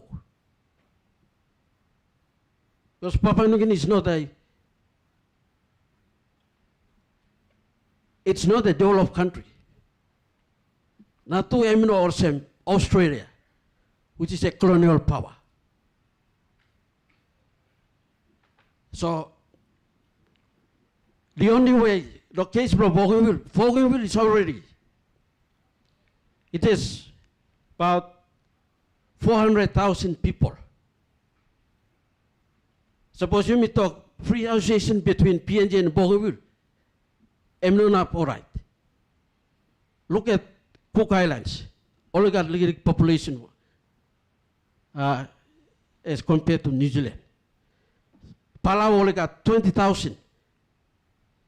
Relationship law to Palau and the US is necessary because Palau cannot sustain itself.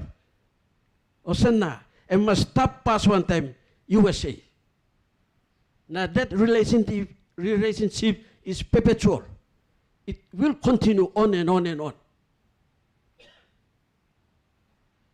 You may like applying this like perpetual relationship one time Bougainville Papua New Guinea. Bougainville one day and by sanabla em yet. By sustain em yet. Em not legally tiny at all. It will stand on its own.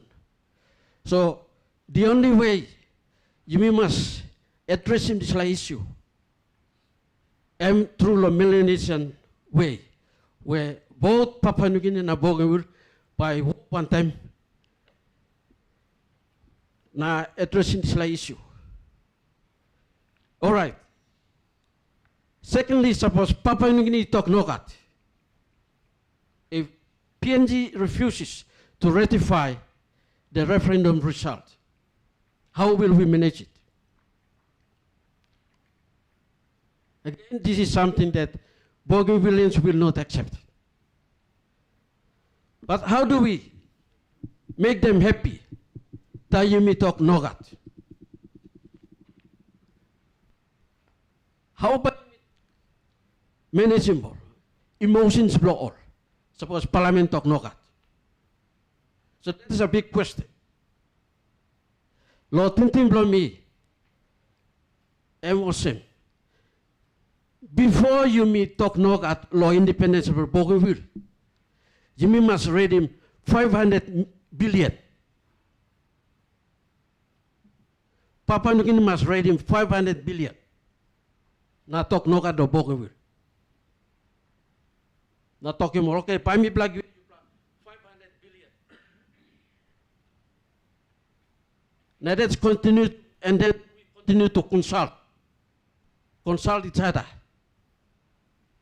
Na pay him good political future, where by maintaining peace na melo tupla Papua New Guinea na Bougainville. You know, members of this committee, I'm hard law paying 500 million. Papua New Guinea not paying 500 million, but when the Parliament refuses to ratify the referendum vote for independence, it has to pay the cost. The cost of saying no. It must pay cost plus talk no at law independence. Na pay him sambla pikla money where I'm by straight in Mogata hablo Bougainville from north to south.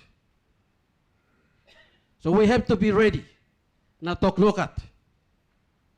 That's the only way Bougainville by accepting. And that's not the end. That you may find him 500 million, 500 billion.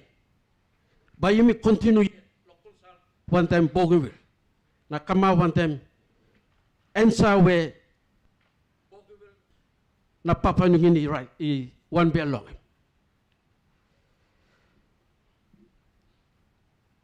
Narabla something me like talk long em. Losai lo capacity. Yes.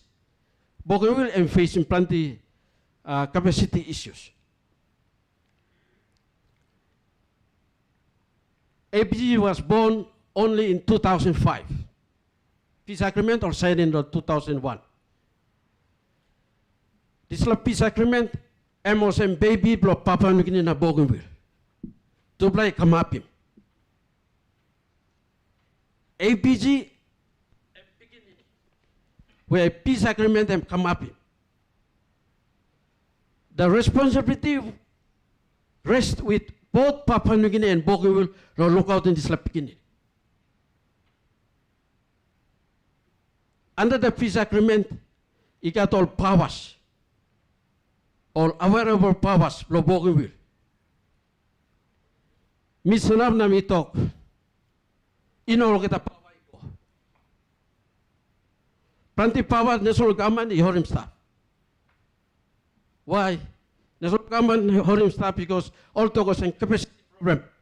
Now who's going to build the capacity? You, Papua New Guinea. You by building capacity of Bougainville. Between 2005, coming up now, suppose you may look. Capacity issue is stopped yet. For example, Department of Education, where me work long time for the last 15 years. I can say 60% all powers go, 40% inokat. This la 40%, why can the education department hold him staff? Because low capacity issue. Now start by building capacity, you Papa New Guinea na Bougainville. This is only one department. You got plenty of departments. Or sampla power go, sampla in go.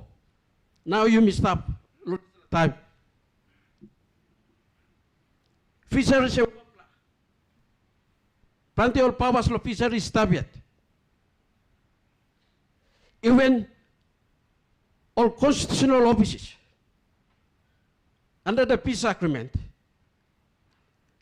Bougainville will have its own courts. Now this line no come up yet. All the constitutional offices are no got. There is no Bougainville Public Service Commission. There is no Bougainville Ombudsman Commission. I mean, stable constitution, but I mean no work or power law here. Office of the Public Prosecutor, stable constitution, but I mean no staff. Office of the Public Solicitor's Office, Bougainville should have its own, but I mean no go. I mean stable here, only exercise him yet. So, me talk law, this la baby, or call him APG, where tubla party tubla come up in, through the peace agreement. You may not look out in good. So I'm come back lo yumi. Osana me talk. Suppose Parliament and refuse to ratify all 97.7 referendum vote, then finding some big plan money somewhere. Whereby at least giving some bail easy, law people of Bougainville. Now talking about okay, me pla find this la big plan money. Na me pla kin lo you pla. Now you me continue lo talk, continue lo find permanent peace. I think I'm solved Tinting Blomi. Thank you very much. Thank you, Turulong. Big pala tok below you. Strong pala tok below you. And good pala tok below you. Iba ko ting long all this la research belong also matine. Whether you not make him available sample a copy, na submit him long committee. Play like sawe too long. Ting long this play issue is tablo head belong all future leaders play you me. Also Martin. Strong pala talk you give him long. Suppose parliament talk no. Big pala man ito masya. Minasabi also economy belum Papua New Guinea by napi mo. That's all go to you express him all ting below you. All kata talk below you is recorded. Na pami pala committee by ting longan. Thank you Ken. Narapala kan ni katsambala. Oh, sorry. Thank you. Thank you.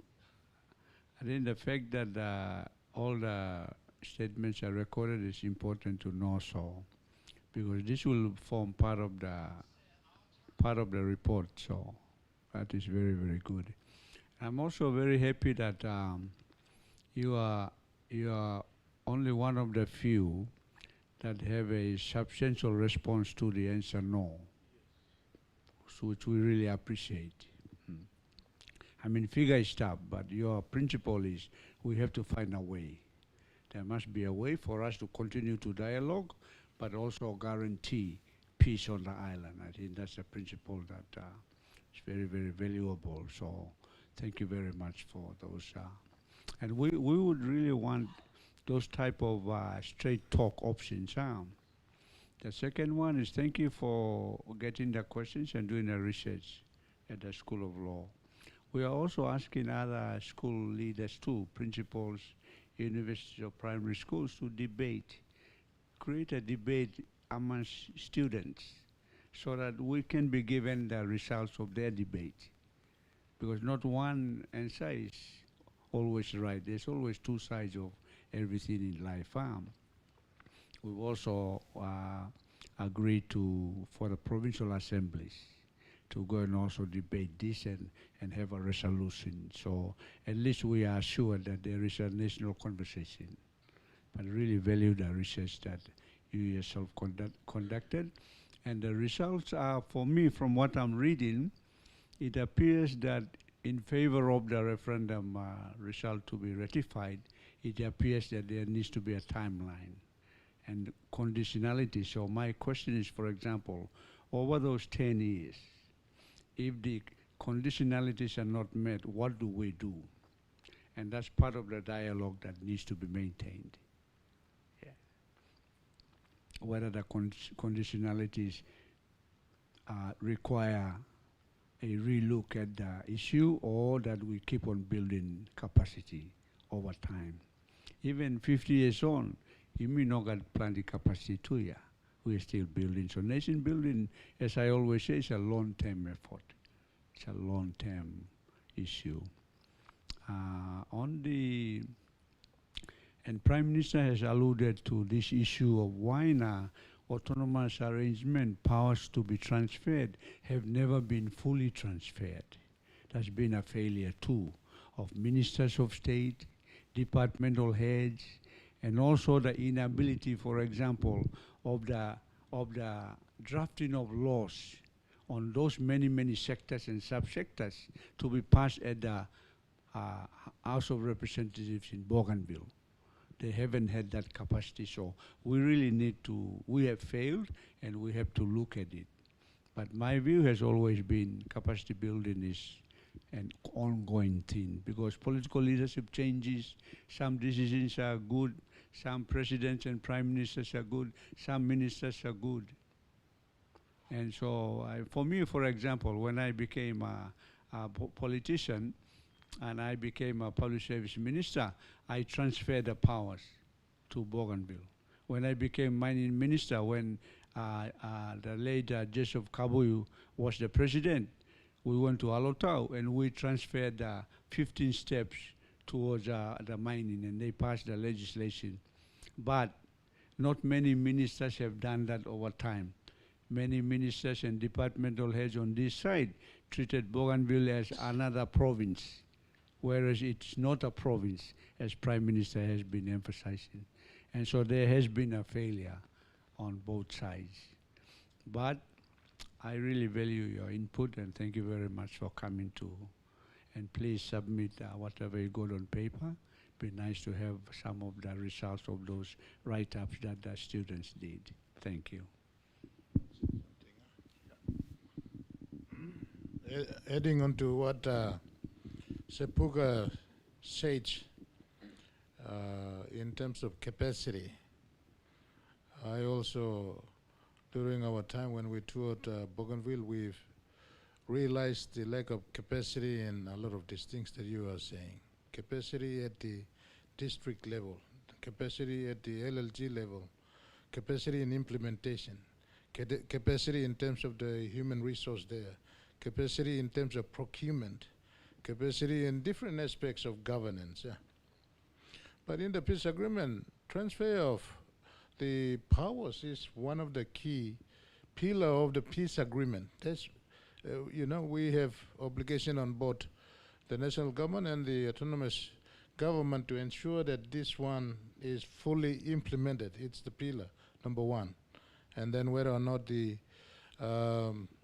what do you call the weapons disposal is the second one, and the conduct of the referendum. These three, conducting the referendum fulfills the peace agreement that we, with the government of PNG and autonomous government signed. But in terms of capacity, we also realized it was very important issues for government of PNG and autonomous government to deal with.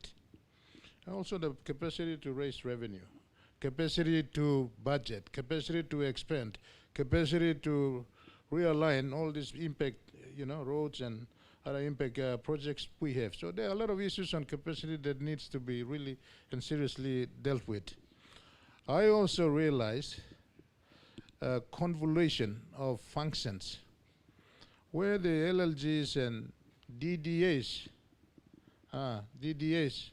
those features come underneath organic law on provincial and local level government. My understanding is that the Bougainville autonomous constitutional arrangement supersedes the organic law operations. So we are mixing organic law operations on the on Bougainville as well as the autonomous and the constitutional arrangements to function and govern and determine your future. I don't think the provincial and local level government institutions or futures should apply in Bougainville. The autonomous arrangement, constitutional arrangements, capacity building should trigger and set the region for takeoff. So some all mix approaches when them Waigani and national government needs to be sensitive to some of these things too. I think we are operating LLGs if they are LLGs on the ground. I think we are operating DDAs if they are DDAs. Those are illegal operations. So we need to realign some of these functions of government, get the capacity as part of the peace agreement, all the transfer of functions that you are saying, prepare those things properly. So me look him, time me play run. Also me play like myself as governor in the province. Those are capacity issues, ongoing issues that we are faced with, and also seeing Bougainville firsthand. You yet look him and believe and see those things. So those some of these issues that we have controversies in, we need to deal with it in terms of transfer of functions and powers of the Waigani national government functions should be on the ground and dealing with the capacities in preparations for these transitions to take place. So good comment on that. Thank you.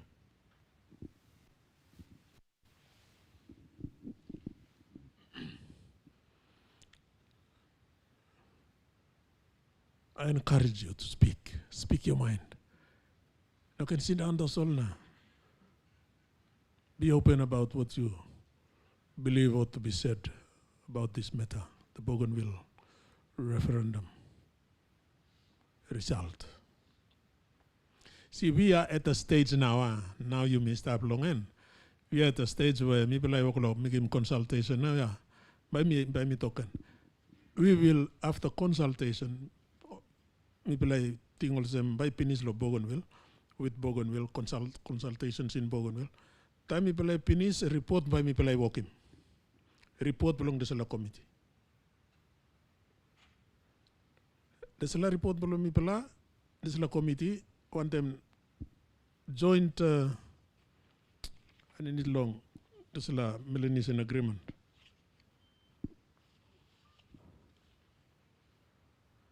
Joint consultation report, Amelo Tupulagaman. One time Bougainville referendum result. It's like 97.7%. And by go now law parliament. Now you may talk now long this. We are now consulting before we can finalize our report. Now report now by go law parliament now. One time joint consultation report na Bougainville referendum result. And behind parliament ikisim now. And by thinking now, how na by administer him now vote long this referendum result. Also me talk finish long sessional orders. And two speakers, I think, also meeting, but they are compelled by this agreement now. Na melo tupula gaman lo crafting this sessional orders. Just for that session, when Parliament by vote, how will it vote? To speakers is long on standing orders. Time standing orders, but replace him this all standing orders, one time sessional orders. So that long the time or Parliament by vote, it will not be governed by standing orders, the normal standing orders. No, it will be governed by sessional orders. There's a lot of people speakers by vote long. And now by people I vote now.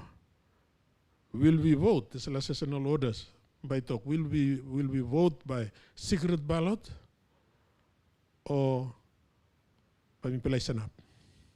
Then be counted. Sessional orders now by take care long this. And be now result by come up. Okay, time result they come out now. There's a Melanesian agreement you will talk long. Let me just I keep coming back to the Melanesian agreement because that's the also authority, yeah. By people I must be behind him.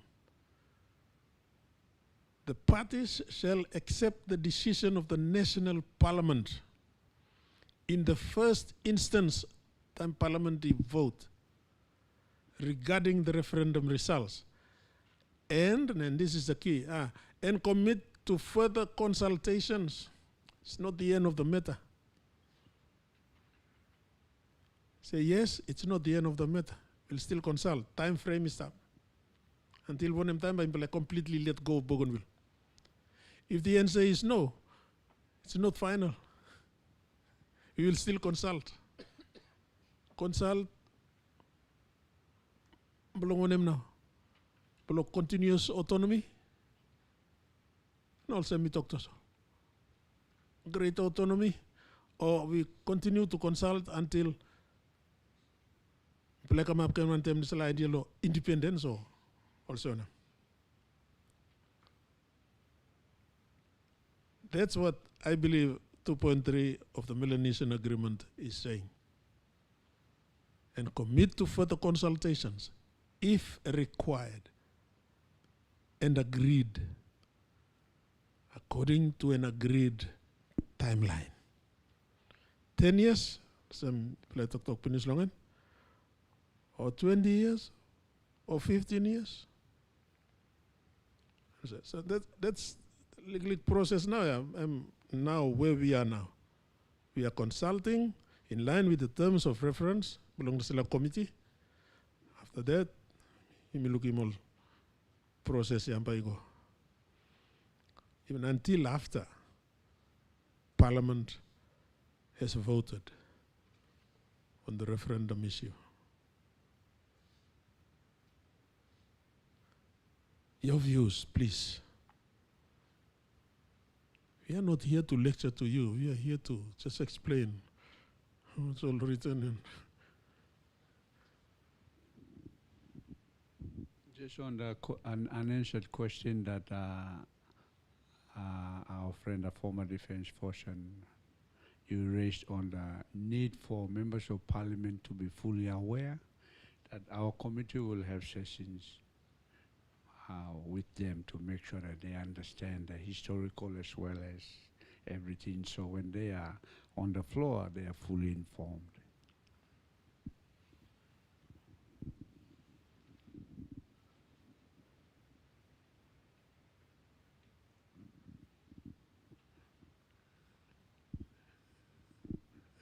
Any more?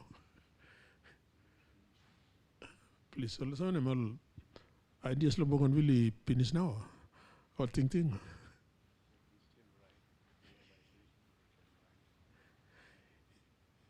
Suppose you don't have talk, you can still make a written submission. You can still make a written submission to the committee.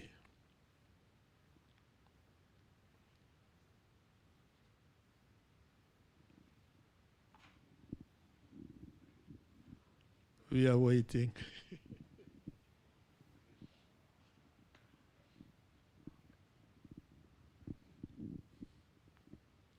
Enough now. Unless there is any more comment, we'll probably start winding down our consultation. But thank you. We've had very, very good comments from the former defense official. You lecturer law, UPNG, Man, there's a lot of additional something. If the students are from different parts of this country, there'll be something. Suppose all essays, all research, people I can look in. Thank you to the contribution for you, sir. All good for talk. All right. Okay, sir. You talk again. I think it's important to understand. Constituent power. Constituent power and sovereignty are two sides of one coin.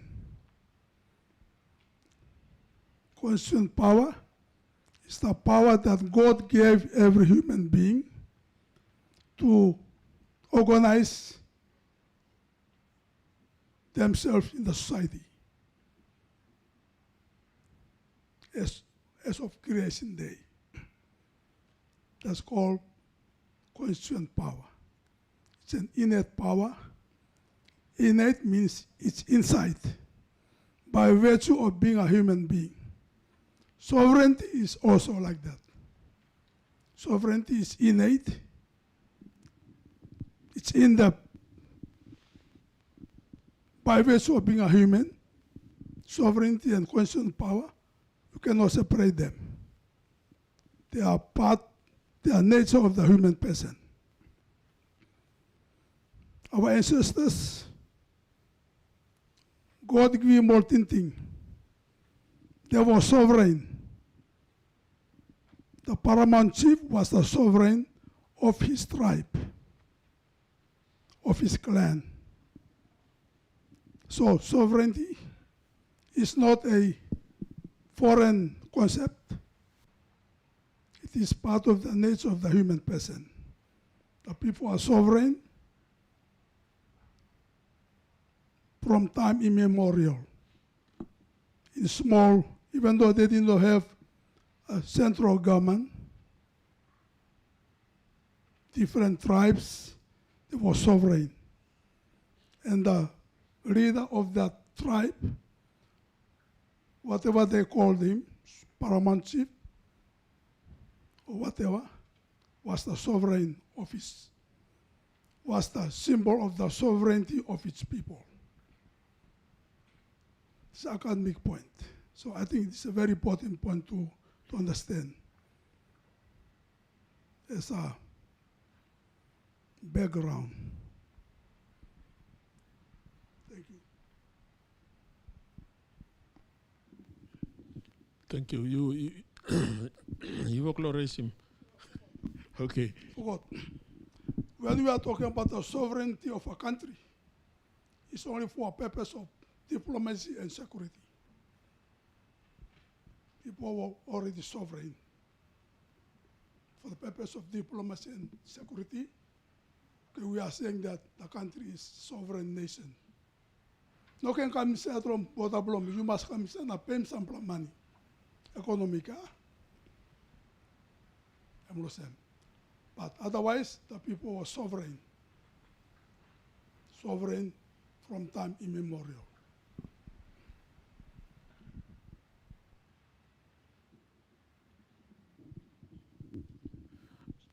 What if a country, let's say, you got one country in the world.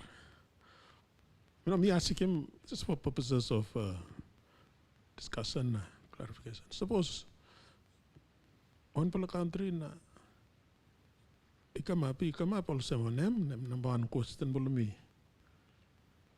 Because look below me. You know that one country lo there's a world also. Ikamap ta sol na ikamantab na stop na ino nindimol narpala country.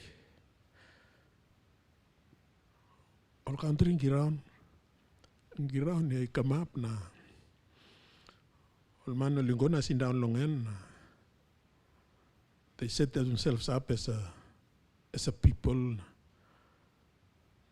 How na there's a concept of sovereignty come up? Na mi wako lo ting because mi no sabe. What sovereignty means.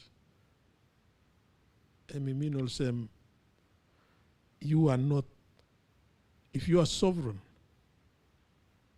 it means you are not subject to direction or suggestion from another.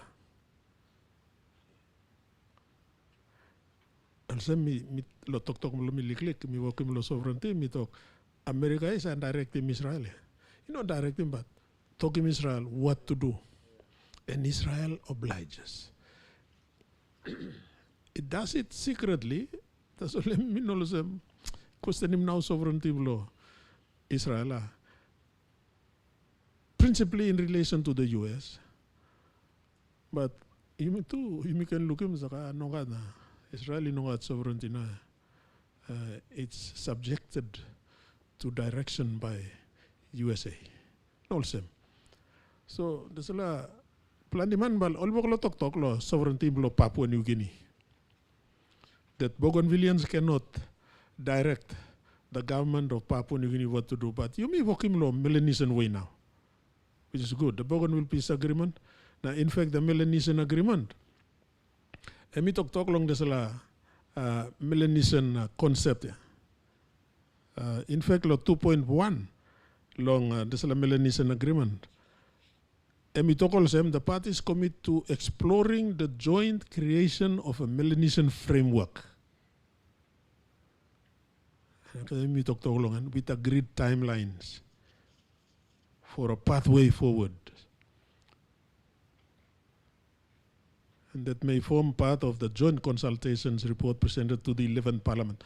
11th Parliament, also I'm sapukay tok long. In 12th Parliament, by the time the writ is issued for the next national general election, this issue should have been settled. The referendum results, the joint consultation report, na desala report belong desala committee, he must go inside finish na parliament, he must vote finish long. Desala referendum result. So yes, plan demand bali raise him issue of sovereignty. Only raise him finish, but I think people out there listening should seriously consider the truth that there is no true sovereignty in the world today. Lo look below me.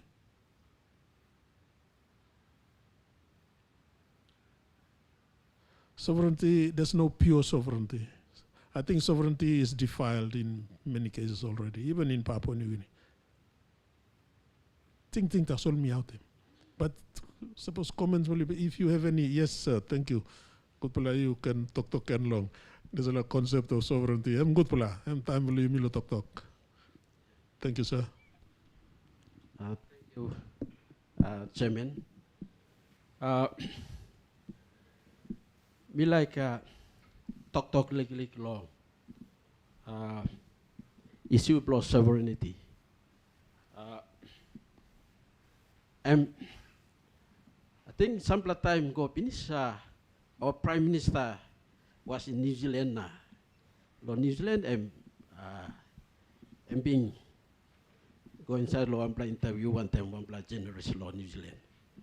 So one play talk MP make him got duty law protect him. Sovereignty law Papua New Guinea. Now I mentioned him section 2 law constitution. He said he has a duty to protect section 2 of the constitution of Papua New Guinea. Right, suppose you may look at section 2 law constitution. By me try and read him past them. Now you may have him. Section 2 law constitution of Papua New Guinea talk one him. Section 2 subsection subsection 2 of the constitution of Papua New Guinea. And we talk of the sovereignty of Papua New Guinea over its territory and over the natural resources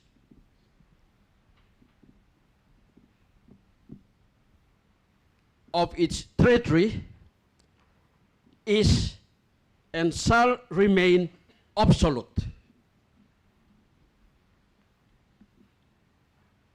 And we talk is and shall remain absolute, comma, now we talk subject only to such obligations at international law as are freely accepted by Papua New Guinea in accordance with this constitution.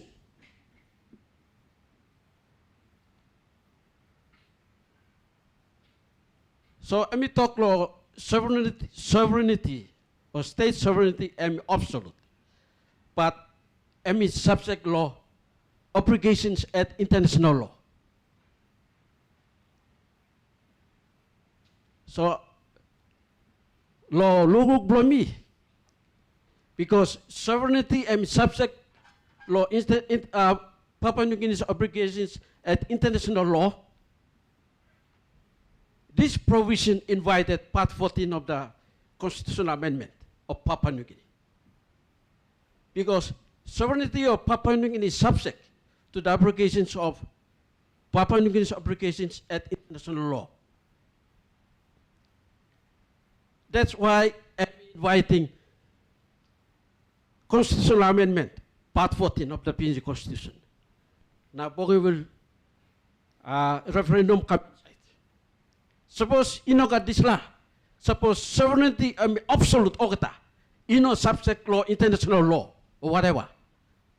Part 14 don't have come inside. This is the provision that invited constitutional amendment of Papua New Guinea. Why? Because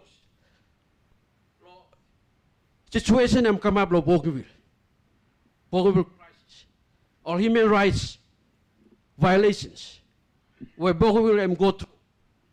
So finding political solution.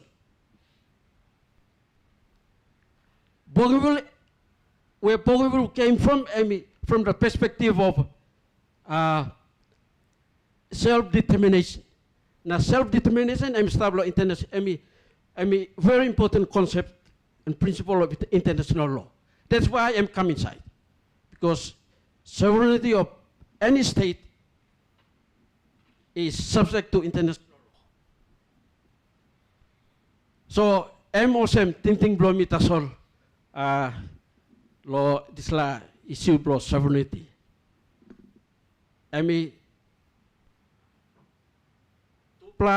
Party one time, all be law painim one best possible option to by painim law time long achieving permanent peace. So time before 2001, both parties went through a negotiation process. Now, Bougainville wanted independence during that negotiation time, during the time of negotiation. Papua New Guinea talk no cut. So, Bougainville all leaders from Bougainville at the time all been proposing referendum. Now PNG talk no cut. But in order lo tupla party lo come one time, former foreign affairs minister blo Australia, Alexander Dona was there. So MX in tupla party one time na emi halbim lo tupla party lo come one time one pla agreement. So as a result of that, you make a this peace agreement and we talk law.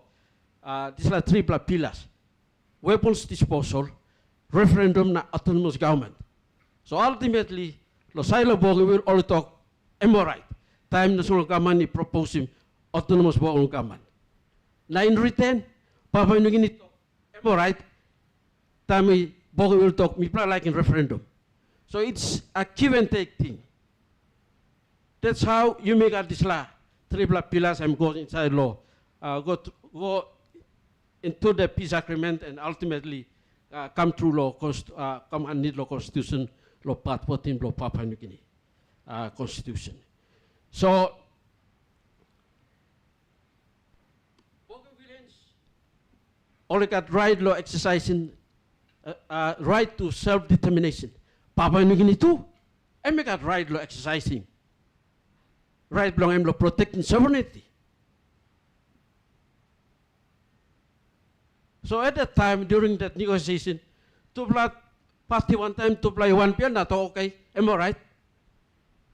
We will allow your referendum into the peace agreement, ultimately by coincide the constitution. Now, lo side lo ipla, paimpla allow him, or Bougainville talk by me play accepting autonomous government, which all not been like him. So, just me like OPEC law, this la talk law sovereignty. Again, sovereignty, me subject to Papua New Guinea's obligations at international law under this constitution. That is why peace agreement and being go inside law Papua New Guinea constitution exactly consistent with section 2, subsection 2 of the PNG constitution. That's why you make a constitutional amendment. So, suppose you look good. This is like thinking law, independence law, Bougainville. It started some, it started, start law, head law of people of Bougainville. So start, you go. No government something come up. Then we had the Bougainville crisis. Time Bougainville crisis come up, and now 2002, 2001,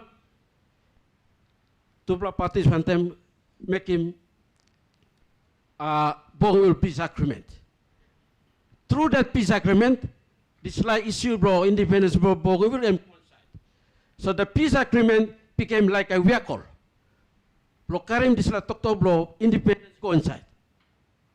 And start blo peace agreement karim go narab la car. Narab la vehicle. And constitution through the part 14. Now start blo hand blo constitution blo Papua New Guinea. Now constitution blo Papua New Guinea. And now you may work law. As a result, because of the constitutional amendment, you may got this law consultation law, bipartisan committee, parliamentary committee. So it's a constitutional process. It's a constitutional process. Because it's a constitutional process, it requires the constitution to find a political solution for Bougainville. And that political solution for Bougainville can only come time Parliament and ratify this 97.7% vote for independence. Because sovereignty is no longer absolute. It is subject to international law.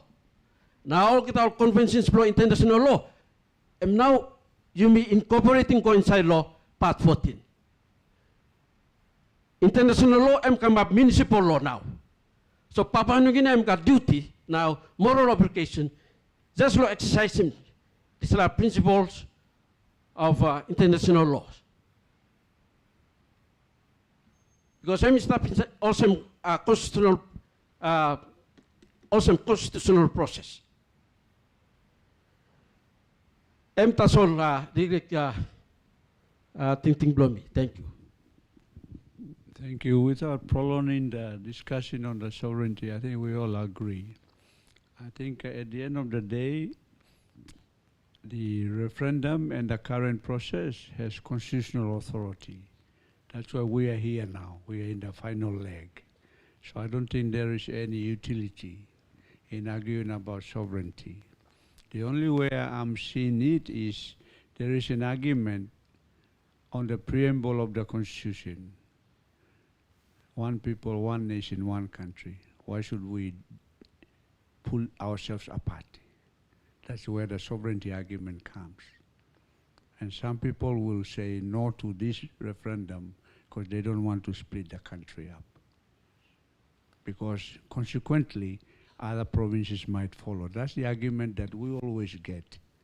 The resourceful provinces might follow Bougainville and push to amend the Constitution because of human rights issues. They may do the same things, close their minds and demand for constitutional amendment, like the processes that we've gone through. That's some of the arguments that members of parliament are now debating. And so we have to be open about these things.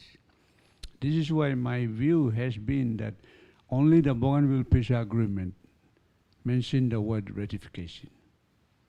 The Constitution of Papua New Guinea did not mention the word ratification. It talked about consultation. That's the biggest difference. Referendum had a time frame. Before 2020, a referendum must be held. 10 to 15 years after the autonomous government was established in 2005. So the time frame was given, everything. Autonomous government, weapons disposal, and referendum. We met the requirements. When it came to amend the Constitution, Section 14, it did not put in the word referendum as per the Bougainville Peace Agreement. It put the word consultation. And further to that, consultation in the Constitution never gave a time frame. You have to see these things. Because nation building, nation destruction, is sovereign issues. Sovereignty issues, in my view. In my country, we cannot bagarapim one another in one house. We cannot go and change that window in the same house without consulting the owner of the house or burukim this post. No, gata. One country, that's where I see sovereignty. Obviously, we are subject to international conventions because in Mistablo Globia. But as a sovereign country, we have to protect our country. Our resources must benefit everybody. Who said come in must confide with our laws. So the argument that some of the members are doing is, we don't want to vote for it because we don't want a resourceful part of the country to split. Then we are disintegrating the entire country. Preamble of the Constitution will be thrown out of the window. That's the argument that some people are giving us. And so, as I said, be open about this. I had to bring it up to continue to maintain a conversation rather than block it up with one view. You must have a bigger view, open view about things.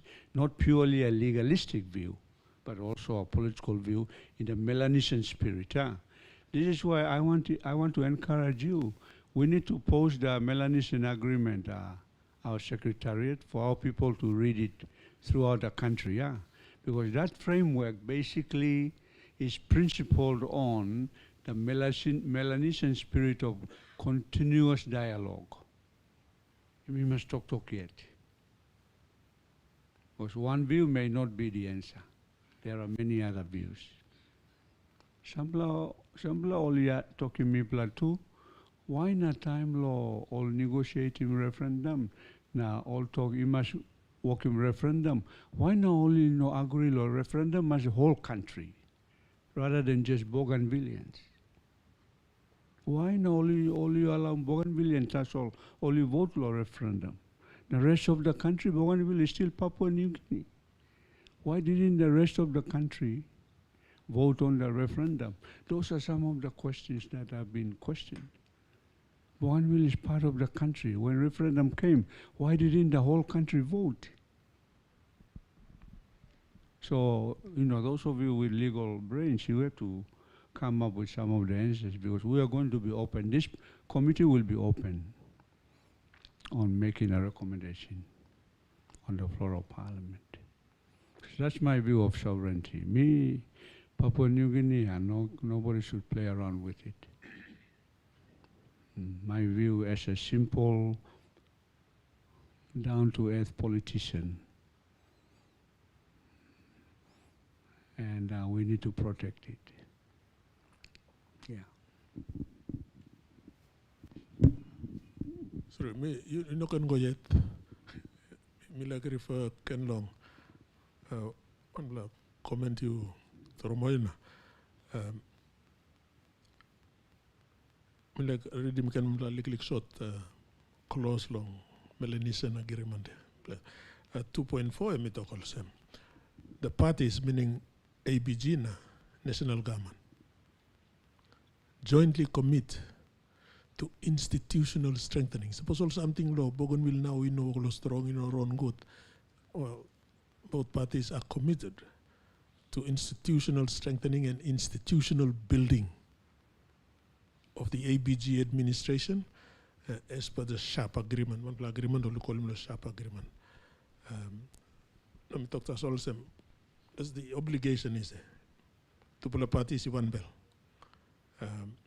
Belong. Work in institutional strengthening, institutional building.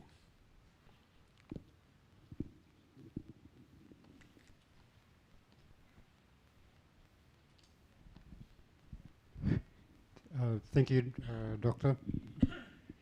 All right, I totally agree with you. Now, like I said earlier, for institutional strengthening and institutional building, we have to draw down those powers.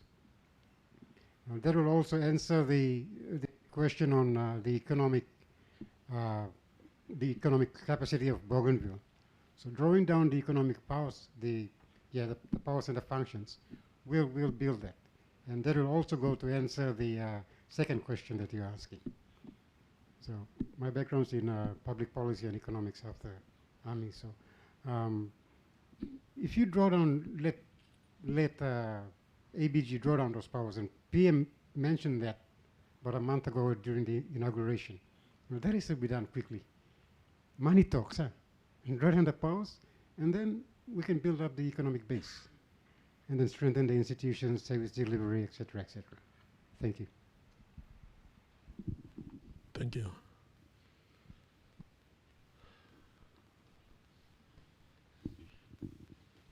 Thank you again. Thank you. Me talk again because naka-plenty man long here on talk, so same old line by talk. Okay, I just want to comment on the path that Bougainville took to come up to this stage. By hearing the committee, I think you have already made up your mind that you are not for ratification. No. That's not true. I'm correcting you. You withdraw that. No, that was based on some comments you were. No, me making little joke, but sorry, me no meaning. Okay, I'm all right. But I want to correct also of a referendum. The whole country cannot vote for a referendum. Referendum are reserved for the people who. No, I was telling you about the complaints by members of parliament now.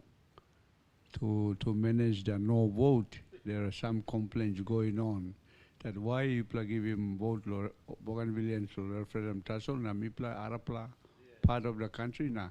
Why are you consulting us now? That's the question that they're asking now. So I was raising the issue.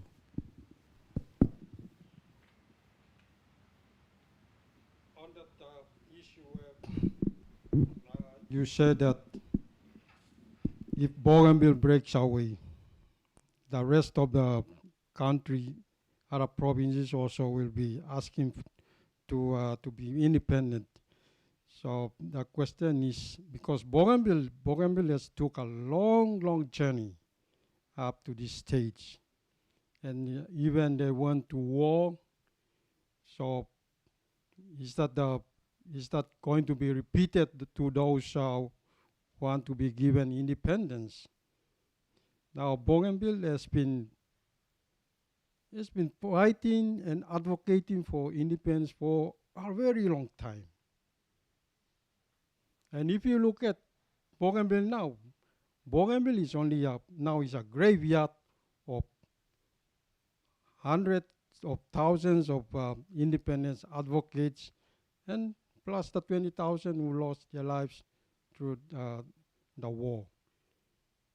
All those who died, who are dying today, they are all advocates of independence. So Bougainville is none other, it's a graveyard for independence advocates. The path to peace. Bougainvilleans all been liking peace. All not been liking war, now they go peace. You got all very important happenings like the Roroinan Accord, where it was mentioned initially, where the two BRA leaders only they met, and Joseph Kabui and Sam Kauna, the rest of the BRAs, they wanted to negotiate with Papua New Guinea and achieve peace. Francis Ona opted to achieve independence through fighting to the last man. So with this peace process, there are people who are still not part of it. Now what we talk. Am I right? Peace process by go. If we go independence, by joining. But suppose them fail, why all talk? See, I told you, we told you, it's not going to work. So all is aligned, or mekamui or stop. Now all line long buintu. Time only capturing more soldiers. Sepita Bata, Michael Somare, Michael Laimo, only go along Kisimol. But those who were negotiating, they wanted to trade them for something precious, and that was peace. Only thing nongutol Papua New Guinea by Kisimol na fighting by continue. This is a war by continue. So in the end, only giving out only soldiers all free, now peace come up. That is what Bougainvilleans wanted, peace. So to Bougainvilleans, peace means independence. So now peace come up. Now referendum come up. Now only vote on independence. So the next thing is the ratification in the PNG Parliament. Thank you.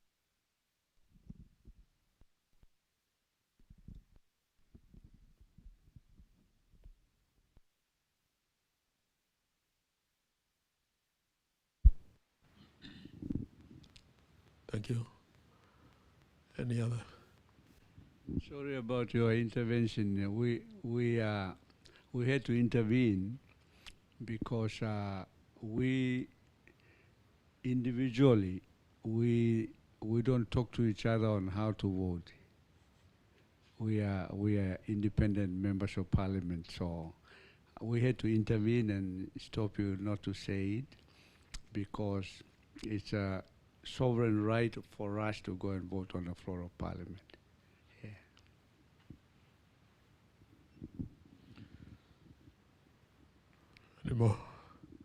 Any more comments? Any more contribution?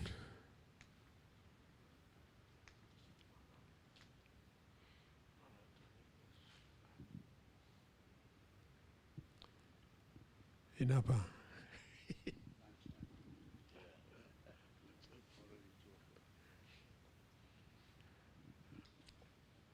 Okay, if there's no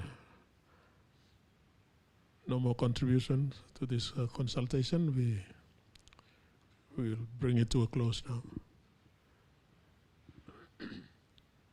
But in closing, I would like to say thank you once again to each of you who have contributed. All the talk bulu pula only record him finish na by halivi mi pula committee. It's pula sit down na talk and long and working report that will go to Parliament. Consultation belum pula ino finish yet. Next week pula suti golo Bougainville. Nah, I'm talk below you. I'm making me as chairman. Me will think twice now. Now time we talk also people Bougainville independence. Peace means independence. Now you play maintaining peace means you play expecting independence as well. But we'll still go. Fulfill that's all the terms of reference. Even if it, I mean, personally, I believe it will be overwhelming. All kind of comments will be independence as well. But we'll go for the sake of fulfilling our terms of reference. Thank you. Thank you, Thomas. Contribution from you. Manlord, Chichimol Sumatin Buluimilo University Law School, thank you too. No one losing thing. That's la copies long all, that's la research outcome along all Sumatin. It's important. They are future leaders of this country. People like him, all thing belong all too. I think one time there's a lamb by I draw the meeting to a close now, the consultation to a close now. Be like me pala all kata blo pasimay. So now you sit down pasimay na imi close him this consultation blo imi. Papa God, you staplo heaven, you staplo this ground. Wherever we go, you are there. You are omnipresent. Papa God, we play talk thank you long, mercy below you. Plan the time you play walking all peccato, that's all you know, strike us down. You don't strike us down immediately. Shows your mercy and your love for us. We praise you and we thank you, Father.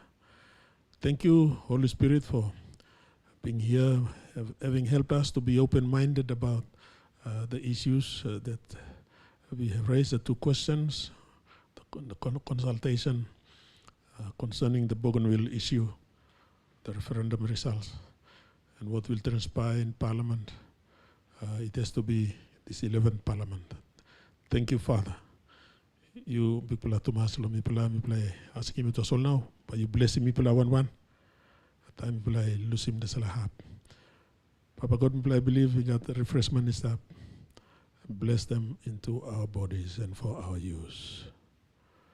All something me play call him lo you Papa God lo clean pala name lo Jesus na me play all kata one bell na talk. Amen.